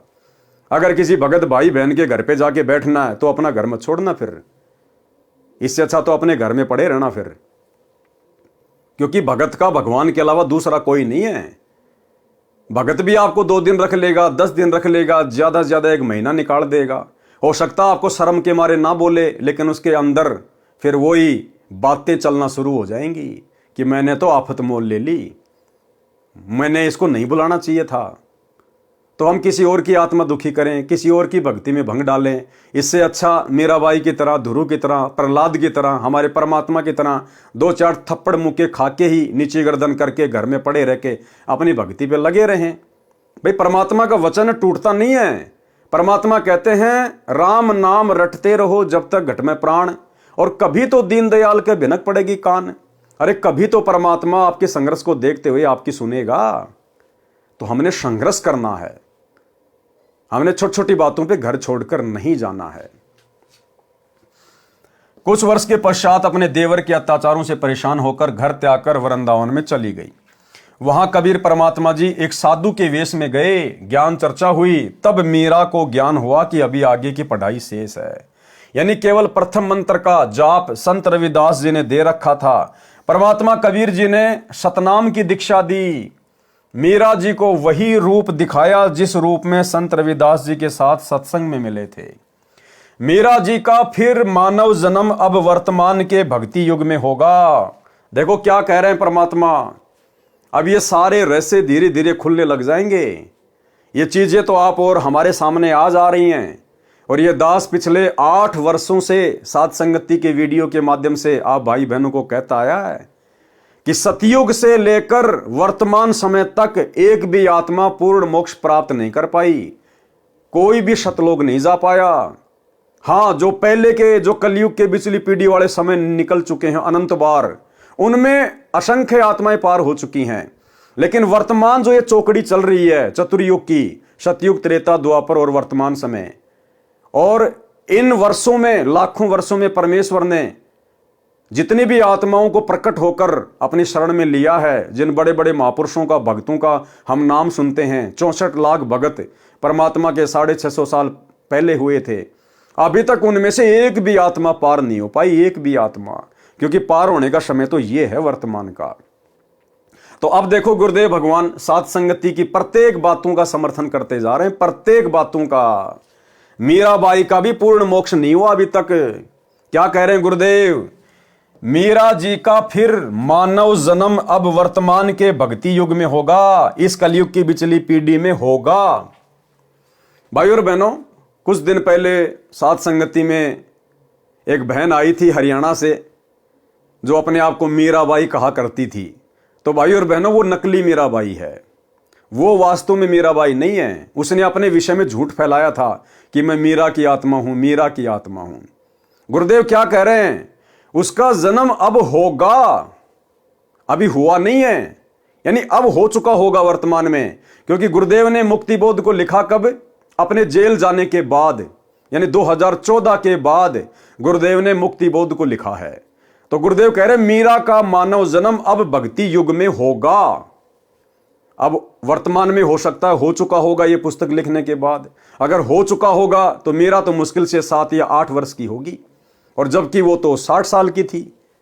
और उसके बाद थोड़े समय के लिए वो सात संगति में आई, अपने आप को मीरा उसने घोषित किया, और कुछ समय बाद सात संगति से भी भाग गई और पंजाब के अमृतसर में जाकर गुरुद्वारे में बैठ गई। उसने अमृत छक लिया, यानी संत रामपाल जी के चरणामृत से उसका पेटा नहीं भरा, और पंजाब के अमृतसर में जाके गुरुद्वारे में जाकर सरदार नहीं बन गई। वो कटार वगैरह धारण कर ली, सर पे पगड़ी वगैरह धारण कर ली, और वहां पे अमृत छक लिया उसने। तो वो मीरा की आत्मा नहीं है। मीरा की आत्मा के विषय में परमात्मा क्या कह रहे हैं? मीरा जी का फिर मानव जन्म अब वर्तमान के भक्ति युग में होगा। अगर हो चुका होता तो परमात्मा कह देते कि मीरा आ चुकी है। लेकिन क्या कह रहे हैं गुरुदेव? मीरा जी का फिर मानव जन्म अब वर्तमान के भक्ति युग में होगा। तीनों नाम की दीक्षा मिलेगी, मोक्ष उसकी मर्यादा पर निर्भर करेगा। यानी गारंटी नहीं है कि अगर मीरा जी का वर्तमान में मानव जन्म हो गया, उसको शरण मिल गई, सार नाम मिल गया तो पार हो जाएगी। क्या कह रहे हैं गुरुदेव? मोक्ष उसकी मर्यादा पर निर्भर करेगा। इसलिए चाहे वर्तमान में नानक जी परमात्मा की शरण में आओ, चाहे मीराबाई आओ, चाहे धन्ना जी आओ, चाहे कोई कितने बड़ा महापुरुष या भगत जिनके नाम हैं पंडित रामानंद जी, धर्मदास जी, सर्वानंद जी, नीरू नीमा, ये जितनी भी आत्माएं सब वर्तमान में आएंगी गुरुदेव की शरण में। तो गुरुदेव कह रहे शरण में आने से बात नहीं बनेगी भैया, मर्यादा फर्स्ट है। अगर मर्यादा में रहेंगे तो मोक्ष प्राप्त करेंगे, चाहे मीरा हो चाहे धर्मदास हो। तो इस भक्ति मार्ग में मर्यादाओं की कितनी बड़ी भूमिका है। और काल मर्यादा ही तुड़वाता है सबसे पहले, क्योंकि परमात्मा से दूर करने का सबसे अच्छा तरीका है भगत की मर्यादा तुड़वा दो। और बरवाला कांड के बाद गुरुदेव भगवान जो हमारी परीक्षा ले रहे हैं, आप सबको पता है सतलोक आश्रम मैनेजमेंट हरियाणा ने, गुरुदेव के परिवार ने, इन कोऑर्डिनेटरों ने एक भी भगत की मर्यादा सुरक्षित नहीं छोड़ी, एक भी भगत की। सारे भक्ति विरुद्ध उल्टे काम और गुरु जी का ही नाम ले लेके संगत से करवा डाले। काल ने ये तो कहा था, जाओ जोग जीत संसारा, जीव न माने कहा तुम्हारा नाम ले वाद बधाऊं और याविद जीवों को बरमाऊं। कि तेरा ही नाम ले लेके कि गुरु जी का आदेश, गुरु जी का आदेश, पीड़ा पर्चा आ गया, गुरु जी का आदेश, और सबकी मर्यादा तोड़वा दूंगा। और गुरु जी का नाम ले लेके 2019 में कांग्रेस को वोट डलवा दिए, सपोर्ट करवा दिया। 2024 में बीजेपी को वोट डलवा दिए, सपोर्ट करवा दिया। नरेंद्र मोदी की रैलियों में धक्के खिला दिए। गांव धनाना में 1 करोड़ रुपए की लागत से भक्तों के दान से बैडमिंटन का स्टेडियम बना दिया, गुरु जी की मर्यादा तोड़वा दी। धनाना आश्रम में हॉस्पिटल का काम शुरू कर दिया 10 एकड़ में, जैसे आने वाले समय में सारे बीमार पड़ने वाले हैं। गुंडों की सीबीआई जांच के समर्थन में बैठा दिया, 5 लाख रुपए दे दिए राजपूत करणी सेना को। जाट आरक्षण में भक्तों को बैठा दिया, बिरानी आग में झोंक दिया, करोड़ों रुपए चंदे के रूप में दे दिए। गोहाना जाट धर्मशाला का 5वां फ्लोर बनवा रहे हैं जो 1 करोड़ रुपए में बनेगा। और दुनिया भर की नौटंकी पाखंड जिनकी कोई गिनती नहीं है। तो काल का यही तो सूक्ष्म दाव था जो सफल हो गया। और जो गुरुदेव के हीरे मोती लाल थे, जिनके लिए परमात्मा चारों युगों से भटक रहे हैं, जो विशेष आत्माएं हैं गुरुदेव की, परमात्मा ने उन आत्माओं को बरवाला कांड के बाद सात संगतियां शुरू करवा के उनकी भक्ति मर्यादा सुरक्षित रखवाने के लिए पहले सात संगति से जोड़ दिया। तो साध संगति में जितने भी भगत भाई बहन जुड़े हुए हैं, आज चाहे उनकी आर्थिक स्थिति कैसी भी क्यों ना है, उनका शरीर रूप रंग कैसा भी क्यों ना है, आप और हम परमेश्वर की उन महानतम आत्माओं में से हैं। ये कोई मान बढ़ाई के लिए नहीं कह रहे हम। हमें पता है हकीकत क्या है, सच्चाई क्या है, कैसे परमात्मा ने अपनी आत्माओं को काल के जाल से सुरक्षित रखा साध संगतियां शुरू करवा के। मीरा जी का फिर मानव जन्म अब वर्तमान के भक्ति युग में होगा। तीनों नाम की दीक्षा मिलेगी। मोक्ष उसकी मर्यादा पर निर्भर करेगा। भैया अगर मर्यादा में रहेगी तो मोक्ष होगा, नहीं तो फिर 84 में जाएगी। यदि आजीवन विश्वास के साथ मर्यादा में रहकर तीनों नामों का जाप करती रही तो मोक्ष निश्चित है। वृंदावन में भी मीरा की आस्था श्री कृष्ण में कुछ कुछ थी। क्या कह रहे हैं परमात्मा? जब मीरा घर बार छोड़ के वृंदावन चली गई थी तो मीरा की आस्था उस समय श्री कृष्ण जी में थी, थोड़ी थोड़ी।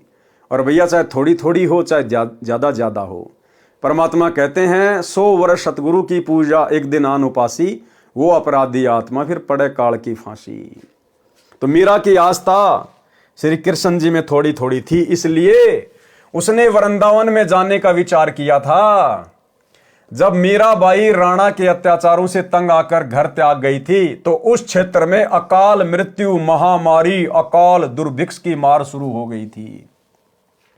यानी राणा ने एक भगत को सताया, एक भगत को परेशान किया, एक संतनी को दुखी किया।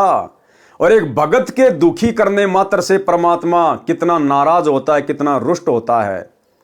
परमात्मा कहते हैं कबीर मेरे साधु को यानी मेरे भगत को दुख ना दीजियो कोई, और संत दुखी तो मैं दुखी मेरा आपा भी दुखी होए।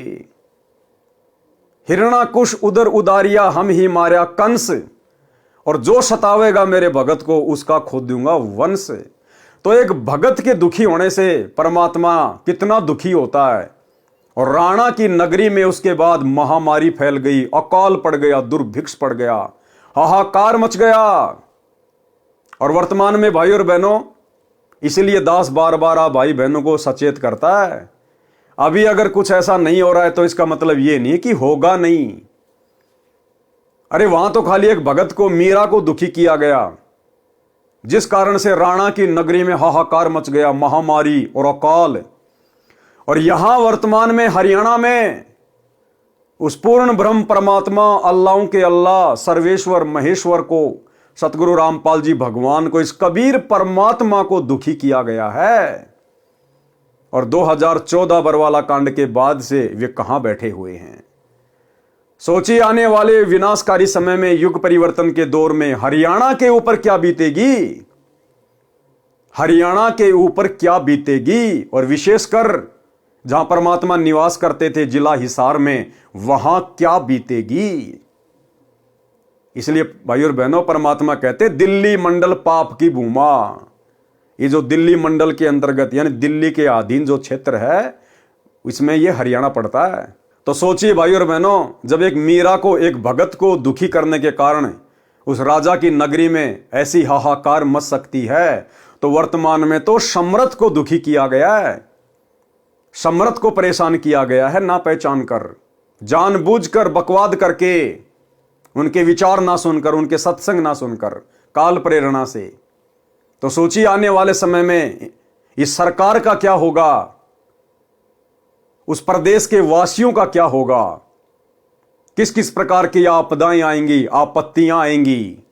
और फिर समाधान क्या होगा, समाधान वही होगा जो राणा को फिर पंडितों ने बताया, ज्योतिषियों ने बताया।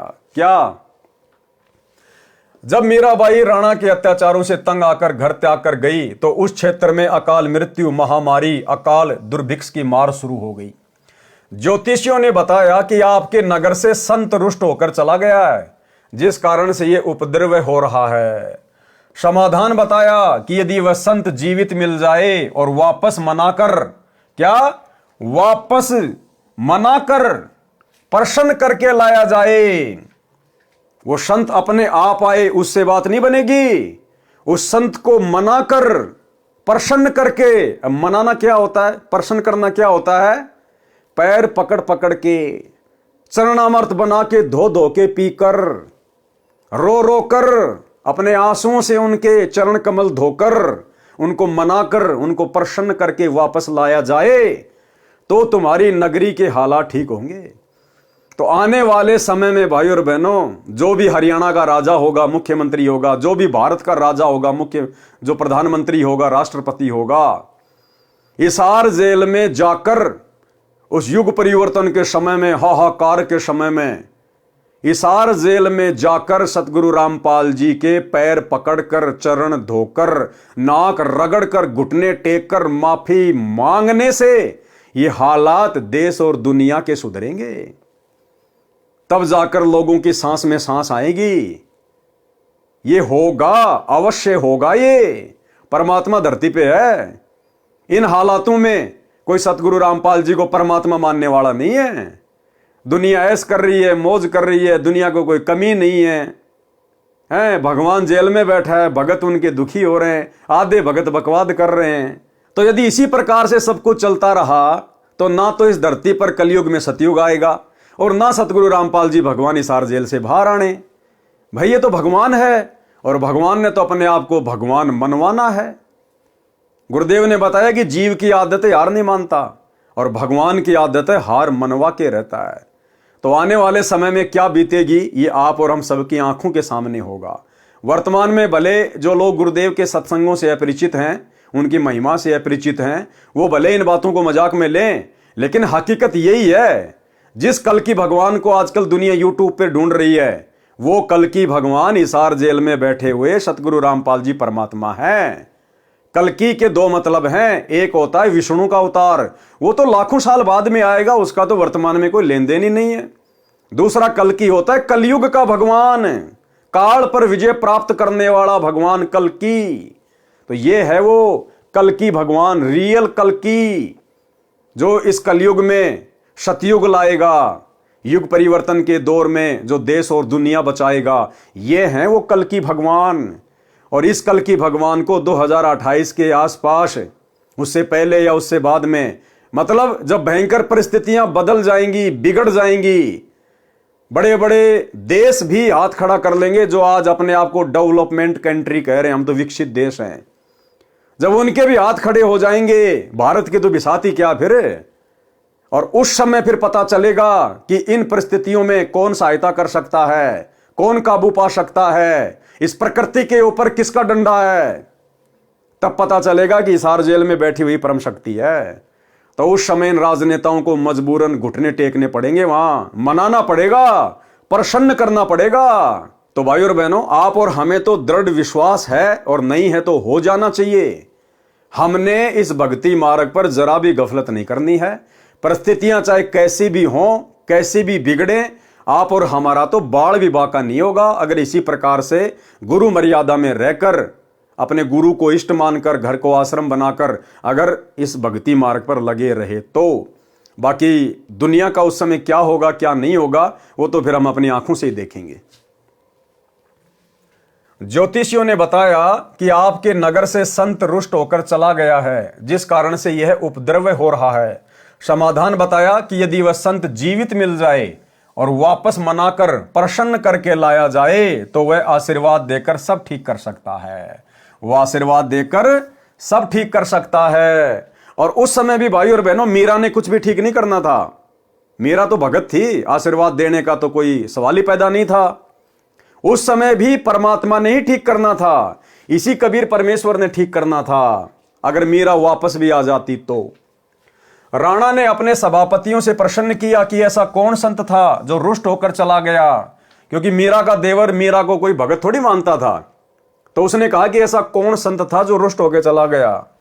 राणा का चाचा यानी मीरा का पितसरा यानी चाचा ससुर भवन सिंह राणा का महामंत्री था, और इस भवन सिंह ने परमात्मा कबीर जी से नाम उपदेश भी ले लिया था तथा परमात्मा का भगत था। मीराबाई के साथ भौम ने भी संत रविदास जी से नाम लिया था। भौम को यानी भवन को एक नौकर राजा ने दे रखा था, उस नौकर ने भी उस समय संत रविदास जी से नाम लिया था। वे पहले मीरा के साथ बैठकर परमात्मा की चर्चा घंटों किया करते थे।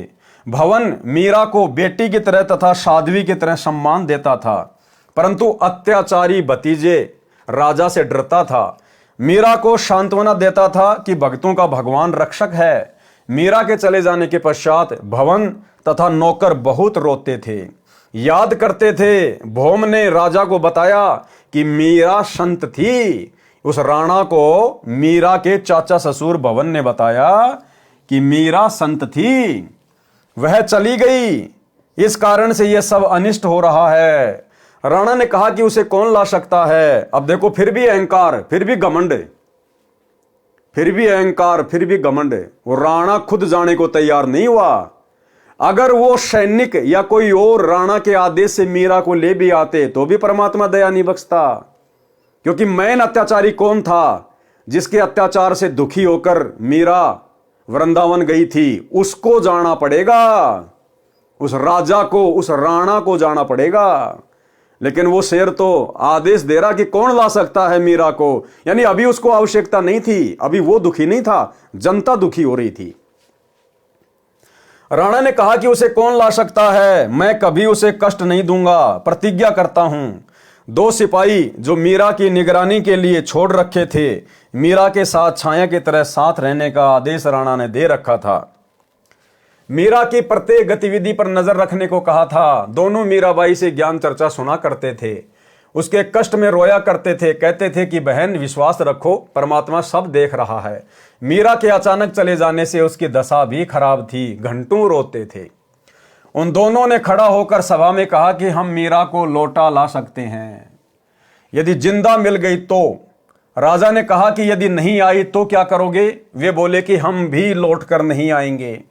अब देखो कितना अभिमान था उसके अंदर। कह रहा यदि मीरा नहीं आई तो फिर तुम्हारे साथ में क्या होना चाहिए, यानी फिर तुम्हारे को सजा मिलेगी। अभी भी उसमें अहंकार। तो भाई और बहनों, आज वर्तमान में सतगुरु रामपाल जी भगवान उस युग परिवर्तन के दौर में जनता के हाथ पैर जोड़ने से नहीं आएंगे।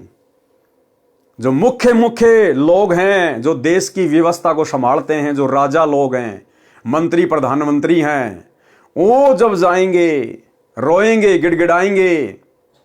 और ये उस समय गिड़गिड़ाएंगे जब सारी सत्ता, सारी हेकड़ी जब इनके हाथ से निकल जाएगी, जब इन राजनेताओं की खुद की जान के ऊपर बात आएगी ना कि अब तुम्हारे प्राण नहीं बचेंगे, उस समय ये गिड़गिड़ाते हुए जाएंगे हिसार जेल में अपने बाप के चरणों में नाक रगड़ने के लिए, और उस समय फिर परमात्मा विचार करेगा कि क्या करना है और क्या नहीं करना है।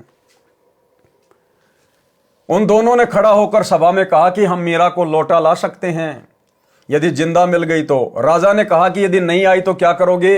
वे बोले कि हम भी लौटकर नहीं आएंगे। दोनों मीराबाई की खोज में निकले। पता चला कि बहुत सारे संत स्त्री पुरुष वृंदावन में रहते हैं। वहां मीराबाई मिल गई। लौट चलने की प्रार्थना की। बताया कि राजा के राज में उपद्रव हो रहे हैं। ब्राह्मणों ने बताया है कि मीरा वापस आएगी तो सब ठीक होगा।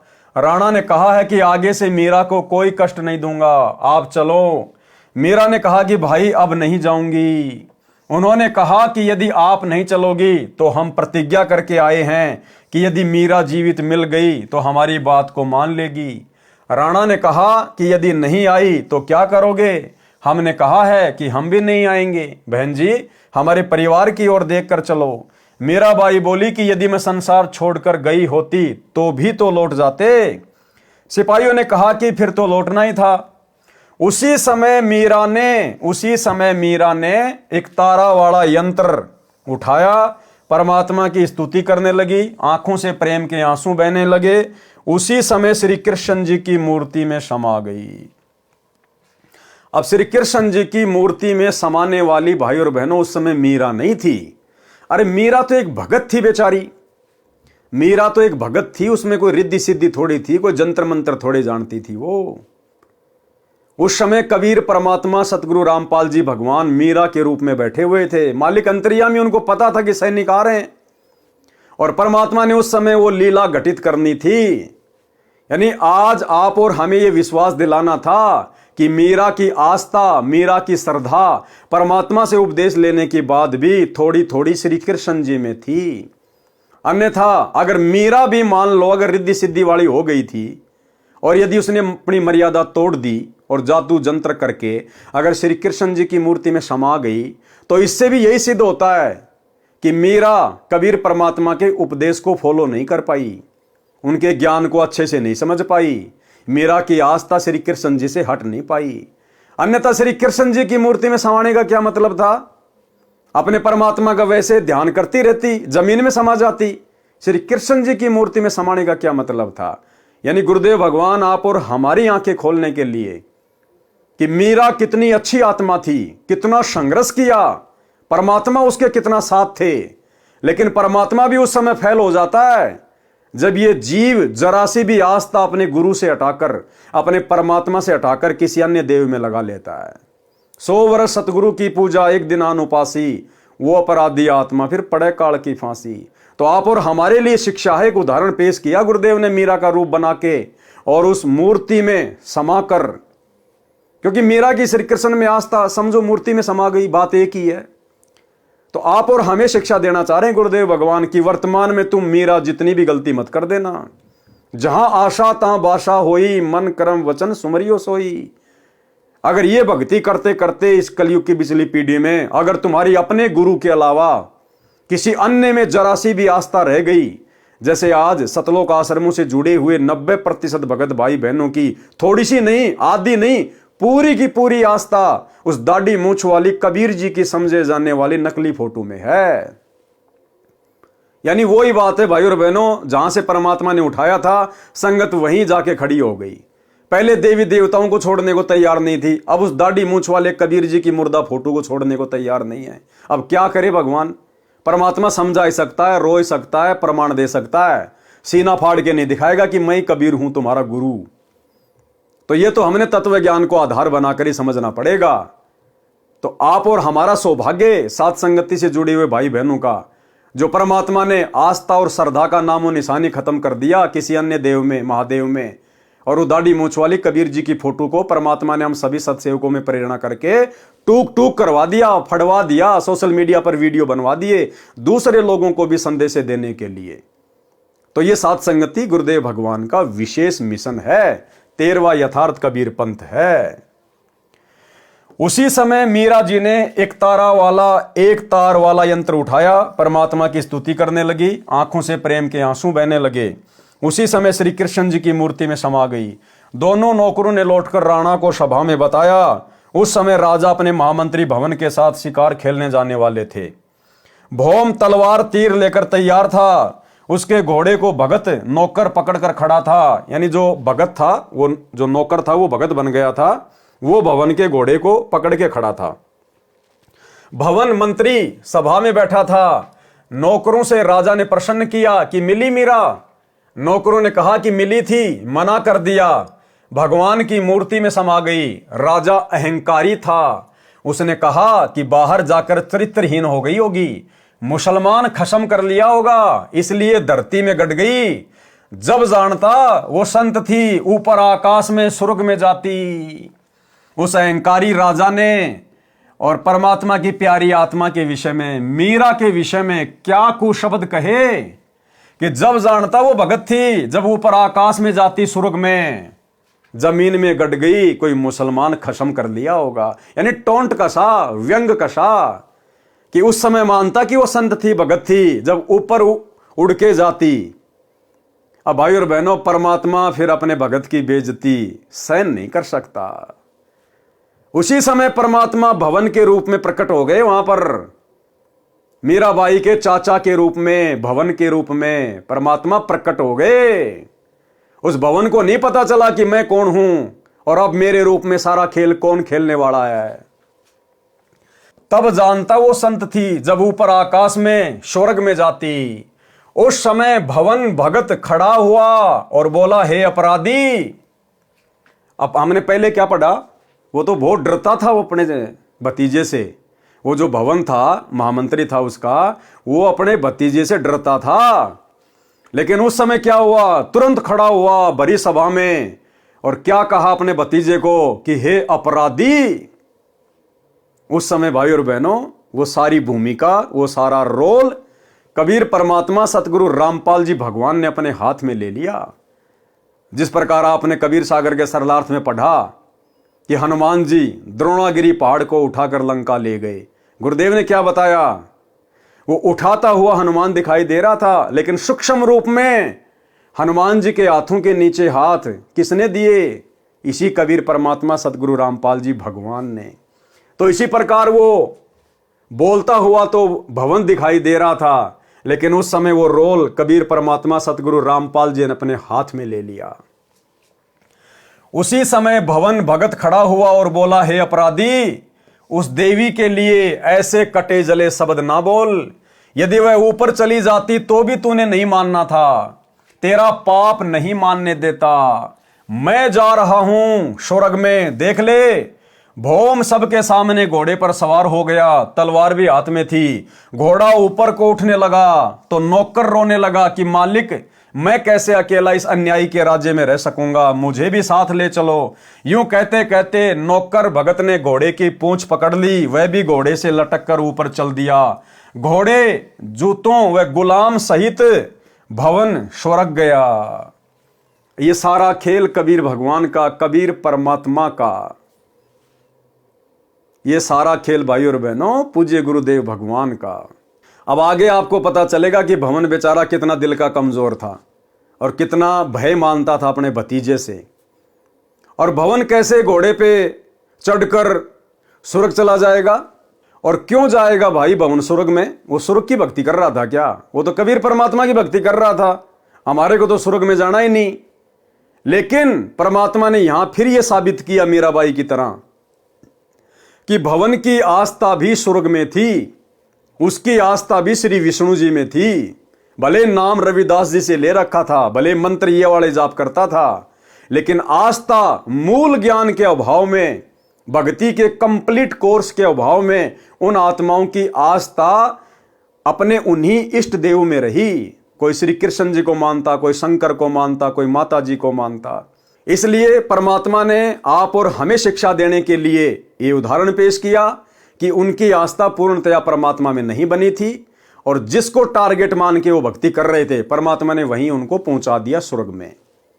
और उस अहंकारी राजा के सामने इस प्रकार की लीला दिखा के परमात्मा ने उसको भी भरी सभा में नीचा दिखाना था कि हो सकता है इस अन्यायी का थोड़ा बहुत अहंकार टूट जाए। यूं कहते कहते नौकर भगत ने घोड़े की पूंछ पकड़ ली, वह भी घोड़े से लटक कर ऊपर चल दिया। घोड़े जूतों व गुलाम सहित भवन स्वर्ग में गया। विशेष एक नित्यानंद जी महाराज गांव माजरा जिला रोहतक में जटेला तालाब पर साधना किया करते थे। जटेला तालाब 4 गांव की सीमा पर माजरा की सीमा में है। गांव है माजरा, बिगावा, बास, अचीना आदि आदि। ये दादरी जिले के हैं। उनके विषय में कहा जाता है कि वे सशरीर ऊपर गए हैं। वे श्री विष्णु जी के पुजारी थे। उनको ऊपर जाते किसी ने आंखों तो नहीं देखा, परंतु पूर्ण विश्वास यही है। संत गरीबदास जी स्पष्ट करना चाहते हैं कि श्री रामचंद्र के साथ सब अयोध्यावासी स्वर्ग गए थे। राजा हरिश्चंद्र के साथ काशीवासी सब स्वर्ग गए थे, परंतु जन्म मरण न तो श्री रामचंद्र जी का समाप्त हुआ, वे श्री कृष्ण रूप में जन्मे फिर मरे, न राजा हरिश्चंद्र का जन्म मरण समाप्त हुआ, वे 10वें अवतार के रूप में आगे जन्म लेंगे। करोड़ों व्यक्तियों को मारकर कोरे पाप इकट्ठे करेंगे, नरक में गिरेंगे। नित्यानंद जी तथा भौम जैसों की गिनती क्या की जाए। केवल कबीर परमात्मा की सत्य साधना 3 बार दीक्षा वाली अधिकारी से लेकर करने से जन्म मरण सदा के लिए समाप्त हो जाता है। वर्तमान में मेरे यानी संत रामपाल के अतिरिक्त विश्व में किसी को 3 बार की दीक्षा देने का अधिकार नहीं है। ये वीडियो के माध्यम से मेरा इलेक्ट्रॉनिक शरीर हजारों वर्ष कलयुग में दीक्षा देगा। अरब खरब मानव स्त्री पुरुष जो दीक्षा लेकर मर्यादा में रहकर आजीवन भक्ति करेंगे तो मोक्ष में कोई शंका नहीं है। भवन मंत्री भगत की रक्षा परमात्मा ने की। यानी ये जो घटना है, जब भवन घोड़े सहित स्वर्ग में गया था, उससे पहले की घटना है कि क्या घटना घटी थी जो परमात्मा ने उसकी रक्षा की। और इस घटना से आपको समझ में आएगा कि घोड़े के ऊपर उस समय भवन के रूप में स्वर्ग जाने वाला कौन था। भवन मंत्री भगत की रक्षा परमात्मा ने की। भगत भवन महामंत्री था, राजा का चाचा था तथा बहुत वफादार था। राणा अपना चाचा होने के नाते तथा निष्कपट से सेवा करने के कारण भवन पर बहुत विश्वास करता था। भवन को परमात्मा पर पूर्ण विश्वास था। एक अन्य मंत्री चाहता था कि मैं महामंत्री बनूं तो सब कमांड मेरे हाथ में आ जाए। अब महामंत्री भवन के अधीन रहना पड़ता है, वह जो कहता है वही करना पड़ता है, मेरी नहीं चलती। राजा के सामने महामंत्री भवन की निंदा करता रहता था, परंतु राजा को विश्वास नहीं हो रहा था कि मेरे चाचा मेरे विरुद्ध चल सकता है या मेरे राज्य को हड़पना चाहता है। परंतु दुष्ट मंत्री को चैन नहीं था। राजा महामंत्री भवन को शिकार करने के समय या किसी अन्य शहर में जाना होता था तो सदा साथ रखता था। शिकार करने जाते थे, भवन जीव नहीं मारना चाहता था, परंतु राजा को नाराज भी नहीं करना चाहता था, इसलिए काठ की यानी लकड़ी की तलवार बनाकर लोहे की म्यान में डाल रखी थी। बाहर से तो तलवार तेज धार वाली लगती थी, अंदर लकड़ी का टुकड़ा था। भवन शिकार के समय राजा से दूसरी ओर घोड़ा दौड़ा ले जाते थे, कोई जीव हिंसा नहीं करते थे। भवन का परमात्मा पर अटूट विश्वास था। जो भी कार्य गलत होता तभी कहते कि परमात्मा जो करता है अच्छा करता है। अच्छा हुआ, अच्छा हुआ। किसी ने मंत्री को बताया कि भवन महामंत्री ने काठ की तलवार ले रखी है, कहता है कि जीव हिंसा नहीं करनी चाहिए। चापलूस मंत्री ने भवन के पीछे से उसकी तलवार देखी, वास्तव में लकड़ी की थी। 1-2 को और दिखाई, 3-4 ने आंखों देखी। चापलूस मंत्री ने सबसे कहा कि भवन अपने भतीजे को मरवाना चाहता है, स्वयं राज्य चाहता है। भाइयों, मेरे साथ राजा के पास चलो। मंत्री अपनी मंडली को लेकर राजा के यहां पेश हुआ। सबने एक सुर में कहा कि राजन, हम आंखों देख कर आए हैं, भवन आपका रक्षक नहीं है, आपको धोखा दे रहा है, काठ की तलवार ले रखी है, आप स्वयं मंगा कर देखें, हम पर विश्वास ना करें। देखो भाई और बहनों, जब भगत की नीयत सच्ची होती है ना, अब भुवन ने वो काठ की तलवार क्यों रखी? अपने भतीजे को मरवाने के लिए नहीं, उसका राज्य हड़पने के लिए नहीं। भगत की ठोकर पर रहता है राज्य। भगत राज्य का भूखा नहीं होता, थूकता भगत इंद्र के राज पे भी। भवन का मकसद था कि जब इसके साथ मैं शिकार पे जाता हूं तो मेरे हाथों से कोई जीव हत्या ना हो जाए, परमात्मा की मर्यादा ना टूट जाए। इसलिए वो काठ की तलवार रखता था कि अगर राजा के सामने अगर किसी जीव को मारना भी पड़ गया तो काठ की तलवार मारूंगा तो जीव मरेगा नहीं, बेहोश हो जाएगा, फिर उठ के भाग जाएगा। इस प्रकार से वो काठ की तलवार रखा करता था। लेकिन उस महामंत्री को मौका मिल गया, उसको किसी ने बता दिया, महामंत्री ने अपनी आंखों देख लिया, 2-4 को और दिखाई उसकी तलवार उसके पीछे से, और राजा के वहां जाकर चुगली खा ली कि ऐसे ऐसे आपका चाचा आपको मरवाना चाहता है, काठ की तलवार रखता है। तो राजा ने सबको बुला लिया, सबकी तलवार चेक करने के लिए, और भवन भी सभा में आ खड़ा हुआ, भवन को पता नहीं। और जब राजा ने कहा कि सब अपनी अपनी तलवार चेक करवाओ, किसकी तलवार में कितनी धार है। अब भवन क्या करे बेचारा, बीच से निकल के जा नहीं सकता। अब हक्का बक्का रह गया कि भाई आज तो तेरी मृत्यु निश्चित है, ये दुष्ट आज तेरी गर्दन काटेगा, आज ये तलवार चेक कर रहा है और तेरी तलवार तो लकड़ी की है। तो भाई और बहनों, जब परमात्मा देख लेता कि भगत की नीयत सही है, तो परमात्मा फिर अपने भगत को मरने नहीं देता, उसकी बेइज्जती नहीं होने देता। सो छल छिद्र मैं करूं अपने जन के काज। राजा ने कहा कि यदि भवन की तलवार काठ की मिली तो सबके सामने उसकी गर्दन काट दूंगा।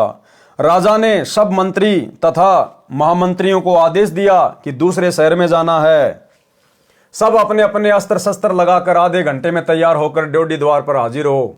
सब अपनी अपनी तलवार व अन्य शस्त्र लेकर ड्योढ़ी द्वार पर खड़े हो गए। राजा आए और बोले, सब मंत्री महामंत्री तथा अन्य अंगरक्षक अपनी अपनी तलवार लेकर एक लाइन में खड़े हो जाएं।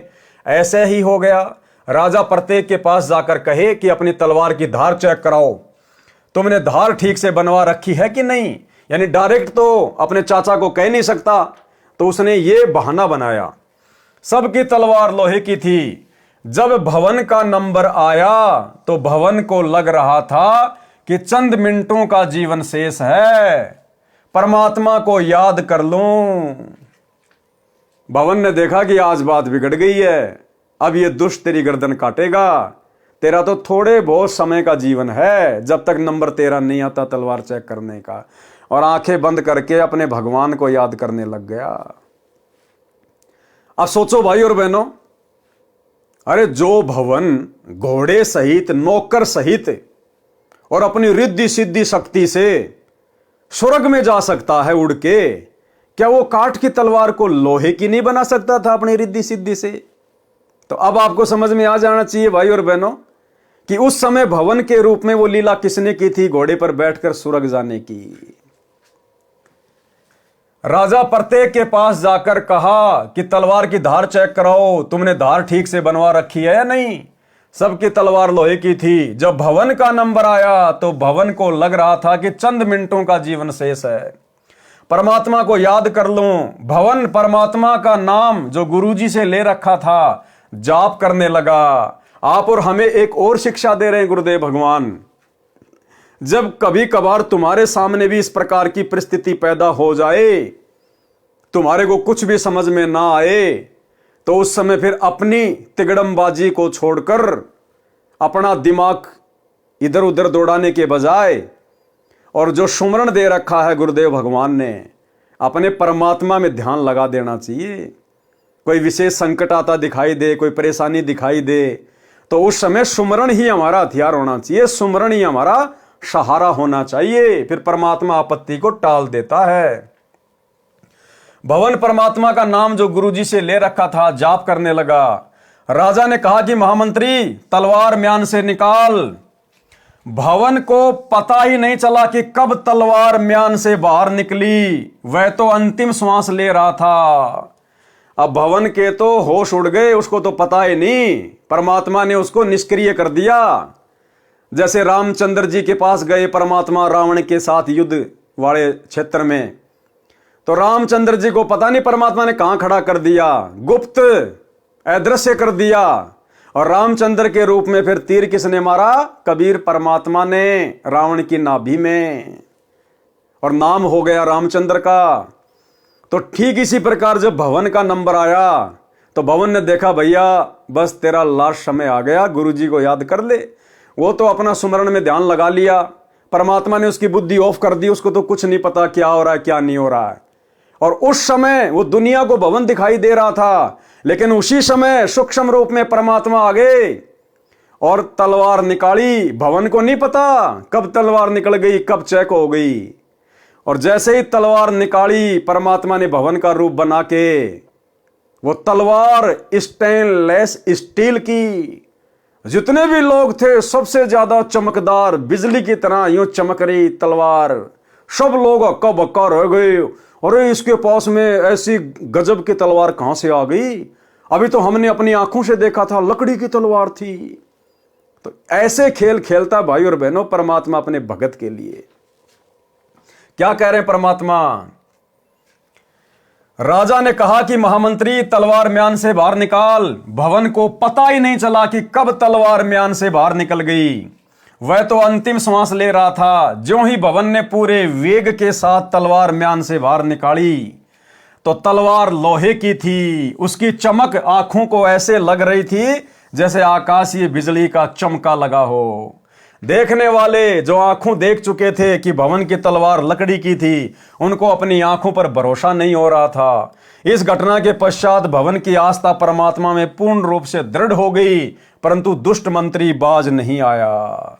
तो भाइयों और बहनों, ये सारी की सारी जो कथाएं हैं, जो कहानियां हैं, ये गुरुदेव भगवान आप और हमारे विश्वास को वर्तमान में इस कलयुग की पिछली पीढ़ी में अपने चरणों में दृढ़ करने के लिए लिख रहे हैं कि आप लोगों ने भी इतना विश्वास अपने गुरुदेव भगवान पर होना चाहिए। उसके बाद परमात्मा ना जाने आपके रूप में क्या क्या खेल खेल देगा, होनी को अनहोनी कर देगा। साहिब से सब होता है, बंदे से कुछ नहीं, वो राई से पर्वत कर दे, फिर पर्वत से राई। परमात्मा जो चाहे सो कर दे, भरम पड़ो मत कोई। और सेव दड़ पर शीश चढ़ाया, पाछे करी रसोई। मोला जल से थल करे, थल से जल कर देत, और साहिब तेरी साई भी शाम कहूं के श्वेत। तो यह आप और हमारे लिए शिक्षा है कि अपने गुरु पर अगर विश्वास करो तो इतना करो जैसे भवन ने किया। फिर देखना परमात्मा कैसे आपत्तियों के बादल शीतल हवा चला के टाल देता है। परंतु दुष्ट मंत्री बाज नहीं आया, लेकिन जो मंत्री था, जो महामंत्री बनना चाहता था भवन को हटवा कर, वो अपनी हरकतों से बाज नहीं आया। और फिर एक ऐसी घटना और घट गई। परमात्मा जो करता है अच्छा करता है। परमात्मा इस घटना के माध्यम से भी हमें ये संदेशा देना चाहते हैं कि भगत के जीवन में भक्ति करते करते समय चाहे कैसे ही ओछी मंदी घटना घटित क्यों ना हो जाए, वो भगत के लिए बहुत हितकारी है, लाभकारी है। क्योंकि भविष्य का सतगुरु को पता होता है, हमें पता नहीं होता। तो भगत ने कभी भी अपने आप को कमजोर नहीं पड़ने देना। चाहे कैसे भी टाइम पास हो रहा है, चाहे छोटी मोटी कोई आपत्ति भी क्यों ना आ जाए, भक्ति करते करते परमात्मा पहाड़ जैसी आपत्ति को हल्के में टाल रहा होता है। उनका ऑपरेशन बैकग्राउंड में चालू रहता है। परमात्मा जो करता है अच्छा करता है। एक दिन राजा व महामंत्री और मंत्री कहीं जाने की तैयारी में खड़े थे। राजा मंत्रियों से बातें भी कर रहा था तथा तलवार को निकालकर उसकी धार देखने लगा। बातों में व्यस्त होने के कारण राजा को ध्यान नहीं रहा। उसकी दाएं हाथ की उंगली कटकर दूर गिर गई। राजा को जोर की पीड़ा हुई। महामंत्री बोला, कौन महामंत्री? भवन। महामंत्री बोला कि अच्छा हुआ, जो होता है अच्छा ही होता है। परमात्मा जो करता है अच्छा ही करता है। उस दिन राजा को लगा कि वास्तव में महामंत्री के मन में दोष है, ये मेरा अहित चाहता है। चापलूस मंत्री को मौका मिल गया। राजा के लिए वैद्य बुला कर लाया। कहने लगा कि हे राजन, देख लिया आपने, सुन लिया अपने कानों से। राजा ने आदेश दिया कि महामंत्री को जेल में डाल दो। चापलूस मंत्री को महामंत्री बना दिया। 6 महीने में राजा की उंगली का जख्म भर गया। राजा के दाएं हाथ में केवल 3 अंगुलियां थी। नए महामंत्री को साथ लेकर राजा शिकार करने गया। जंगल में शिकार के पीछे घोड़ा दौड़ा रखा था। राजा तथा महामंत्री दोनों सेना से दूर गहरे जंगल में चले गए। आगे कुछ जंगली व्यक्ति मिले। उन्होंने दोनों को घेर लिया तथा पकड़कर रस्सों से बांधकर घर पर ले गए। जंगली व्यक्तियों ने देवी को नर बलि चढ़ाने का संकल्प कर रखा था। पुरोहित को बताया कि दोनों व्यक्ति पकड़कर लाए हैं। पुरोहित ने कहा कि अच्छी बात है, दोनों की बलि चढ़ा देंगे, देवी अधिक प्रसन्न होगी। परंतु जांच करो कि इनका कोई अंग भंग ना हो। जांच करने पर पाया कि एक व्यक्ति की एक अंगुली नहीं है, कटी हुई है। पुरोहित बोला कि जिसकी अंगुली कटी है उसे जाने दो, वह बलि के योग्य नहीं है, दूसरे को तैयार करो। देखते ही देखते चापलूस मंत्री का सिर काटकर पत्थर की मूर्ति पर चढ़ाकर फिर पकाकर खाने के लिए ले जाने लगे। राजा तेजी से भागा, सीधा कारागार में गया यानी जेल में गया, वहां महामंत्री बंद था, उसे कैद मुक्त किया तथा आप बीती बताई और कहा कि आप ठीक कह रहे थे कि जो होता है अच्छा ही होता है। यदि उस दिन मेरी उंगली न कटी होती तो आज मेरी मौत होती। राजा ने महामंत्री से प्रश्न किया कि मेरी उंगली कटी तो मेरी जान बची, मेरे लिए तो अच्छा हुआ, परंतु आपको 6 महीने की कैद का कष्ट भोगना पड़ा, आपके लिए क्या अच्छा हुआ? तो महामंत्री ने कहा कि 6 महीने की कैद से मेरी भी जान बच गई। यदि मैं कैद में ना होता तो आपके साथ जंगल में जाता, उस मंत्री की जगह मेरी बलि चढ़ती। राजा ने अपनी गलती की क्षमा याचना की, उसे अपना पुनः महामंत्री बनाया। यानी जो परमात्मा करता है भगत के साथ में वो अच्छा ही होता है। देखो, जगत वालों को तो जैसे उनके जो कर्म हैं उस हिसाब से उनके साथ घटनाएं घटित होंगी। सतगुरु के शरण में आने के बाद भगत के साथ यदि कोई घटना घटित होगी तो फिर परमात्मा उसकी परीक्षा के लिए, उसके विश्वास को बढ़ाने के लिए, या पहाड़ जैसी आफत को परमात्मा हल्के में टाल रहा होगा। तो हमने केवल विश्वास के साथ अपनी भक्ति पर लगे रहना होता है। आत्मज्ञान बिना नर भटके, यानी मीराबाई के साथ क्या घटना घटित हुई जब वो राणा की नगरी को छोड़कर वृंदावन को जा रही थी। आत्मज्ञान बिना नर भटके। आत्मज्ञान क्या होता है? मैं कौन हूं, क्यों जन्म रहा हूं, क्यों मेरी मृत्यु होती है, मरने के बाद कहां जाऊंगा, इस मनुष्य जीवन का क्या मकसद है, ये सारी बातें हैं आत्मज्ञान। जब बहन मीरा जी घर त्याग कर जा रही थी तो रास्ते में कुछ व्यक्ति एक गुफा के द्वार के सामने बैठे थे। मीराबाई ने उनसे वहां इकट्ठे होने का कारण जाना तो बताया कि इस गुफा के अंदर एक महात्मा रहता है, वह कभी कभी बाहर आता है, जिसको दर्शन हो जाते हैं उसका कल्याण हो जाता है, परंतु महिलाओं को दर्शन नहीं देते। मीराबाई ने कहा कि मैंने तो सुना है कि पुरुष तो एक परमात्मा ही है, अन्य तो शरीर बदलकर स्त्री पुरुष बनते रहते हैं। यदि कोई दूसरा पुरुष पृथ्वी पर है तो मैं उसके दर्शन करके ही जाऊंगी। महात्मा का विशेष सेवक था, केवल वह गुफा में जा सकता था। सेवक से महात्मा पता कर लेता था कि कोई स्त्री तो बाहर नहीं बैठी है। सेवक ने बताया कि एक साध्वी आई है, वह कहती है कि मैं तो दर्शन करके ही जाऊंगी। महात्मा बाहर आया। मीराबाई ने कहा कि महाराज, मैं जानना चाहती हूं कि इस 5 तत्व के बने मानव शरीर में स्त्री तथा पुरुष के तत्व में क्या अंतर है? केवल एक पुरुष है परमात्मा, आप अन्य पुरुष कैसे हो? आत्मा शरीर धारण करती है, नर मादा का अभिनय करती है। और जब मीरा ने उस महात्मा को शत उपदेश दिया, ज्ञान समझाया जैसा कि उसको परमात्मा से प्राप्त था, उसके बाद में उस महात्मा जी की आंखें खुली और उस महात्मा जी ने भी मीराबाई के साथ में जाके संत रविदास जी से नाम उपदेश लिया और अपना आत्म कल्याण करवाया। तो भाइयों और बहनों, मीराबाई की कथा से, गुरुदेव भगवान के आशीर्वाद से आप और हमें भक्ति मार्ग पर दृढ़ता के साथ में और संघर्ष करते हुए आगे बढ़ने की प्रेरणा मिलती है। और इसी प्रकार से हमने इस कलयुग की बिचली पीढ़ी में इन तमाम कथाओं से शिक्षा लेकर अपने आप को कमजोर नहीं पड़ने देना है, क्योंकि हमारे बैकग्राउंड में, हमारी पीठ पीछे समर्थ कादर भगवान, सतगुरु रामपाल जी भगवान लोहे की तरह खड़े हैं, लोहे की तरह। अगर मर्यादा में रहकर इस भक्ति मार्ग पर टिके रहे तो भाइयों और बहनों, आज के वीडियो में केवल इतना ही। कल रात्रि 8 बजे सभी भाई बहन फिर से लाइव जुड़िए एक नए वीडियो के साथ में। तब तक गुरुदेव भगवान आप और हम सभी को आज्ञा दे, इजाजत दे, आशीर्वाद दे। बंदी छोड़ सतगुरु रामपाल जी भगवान की जय हो।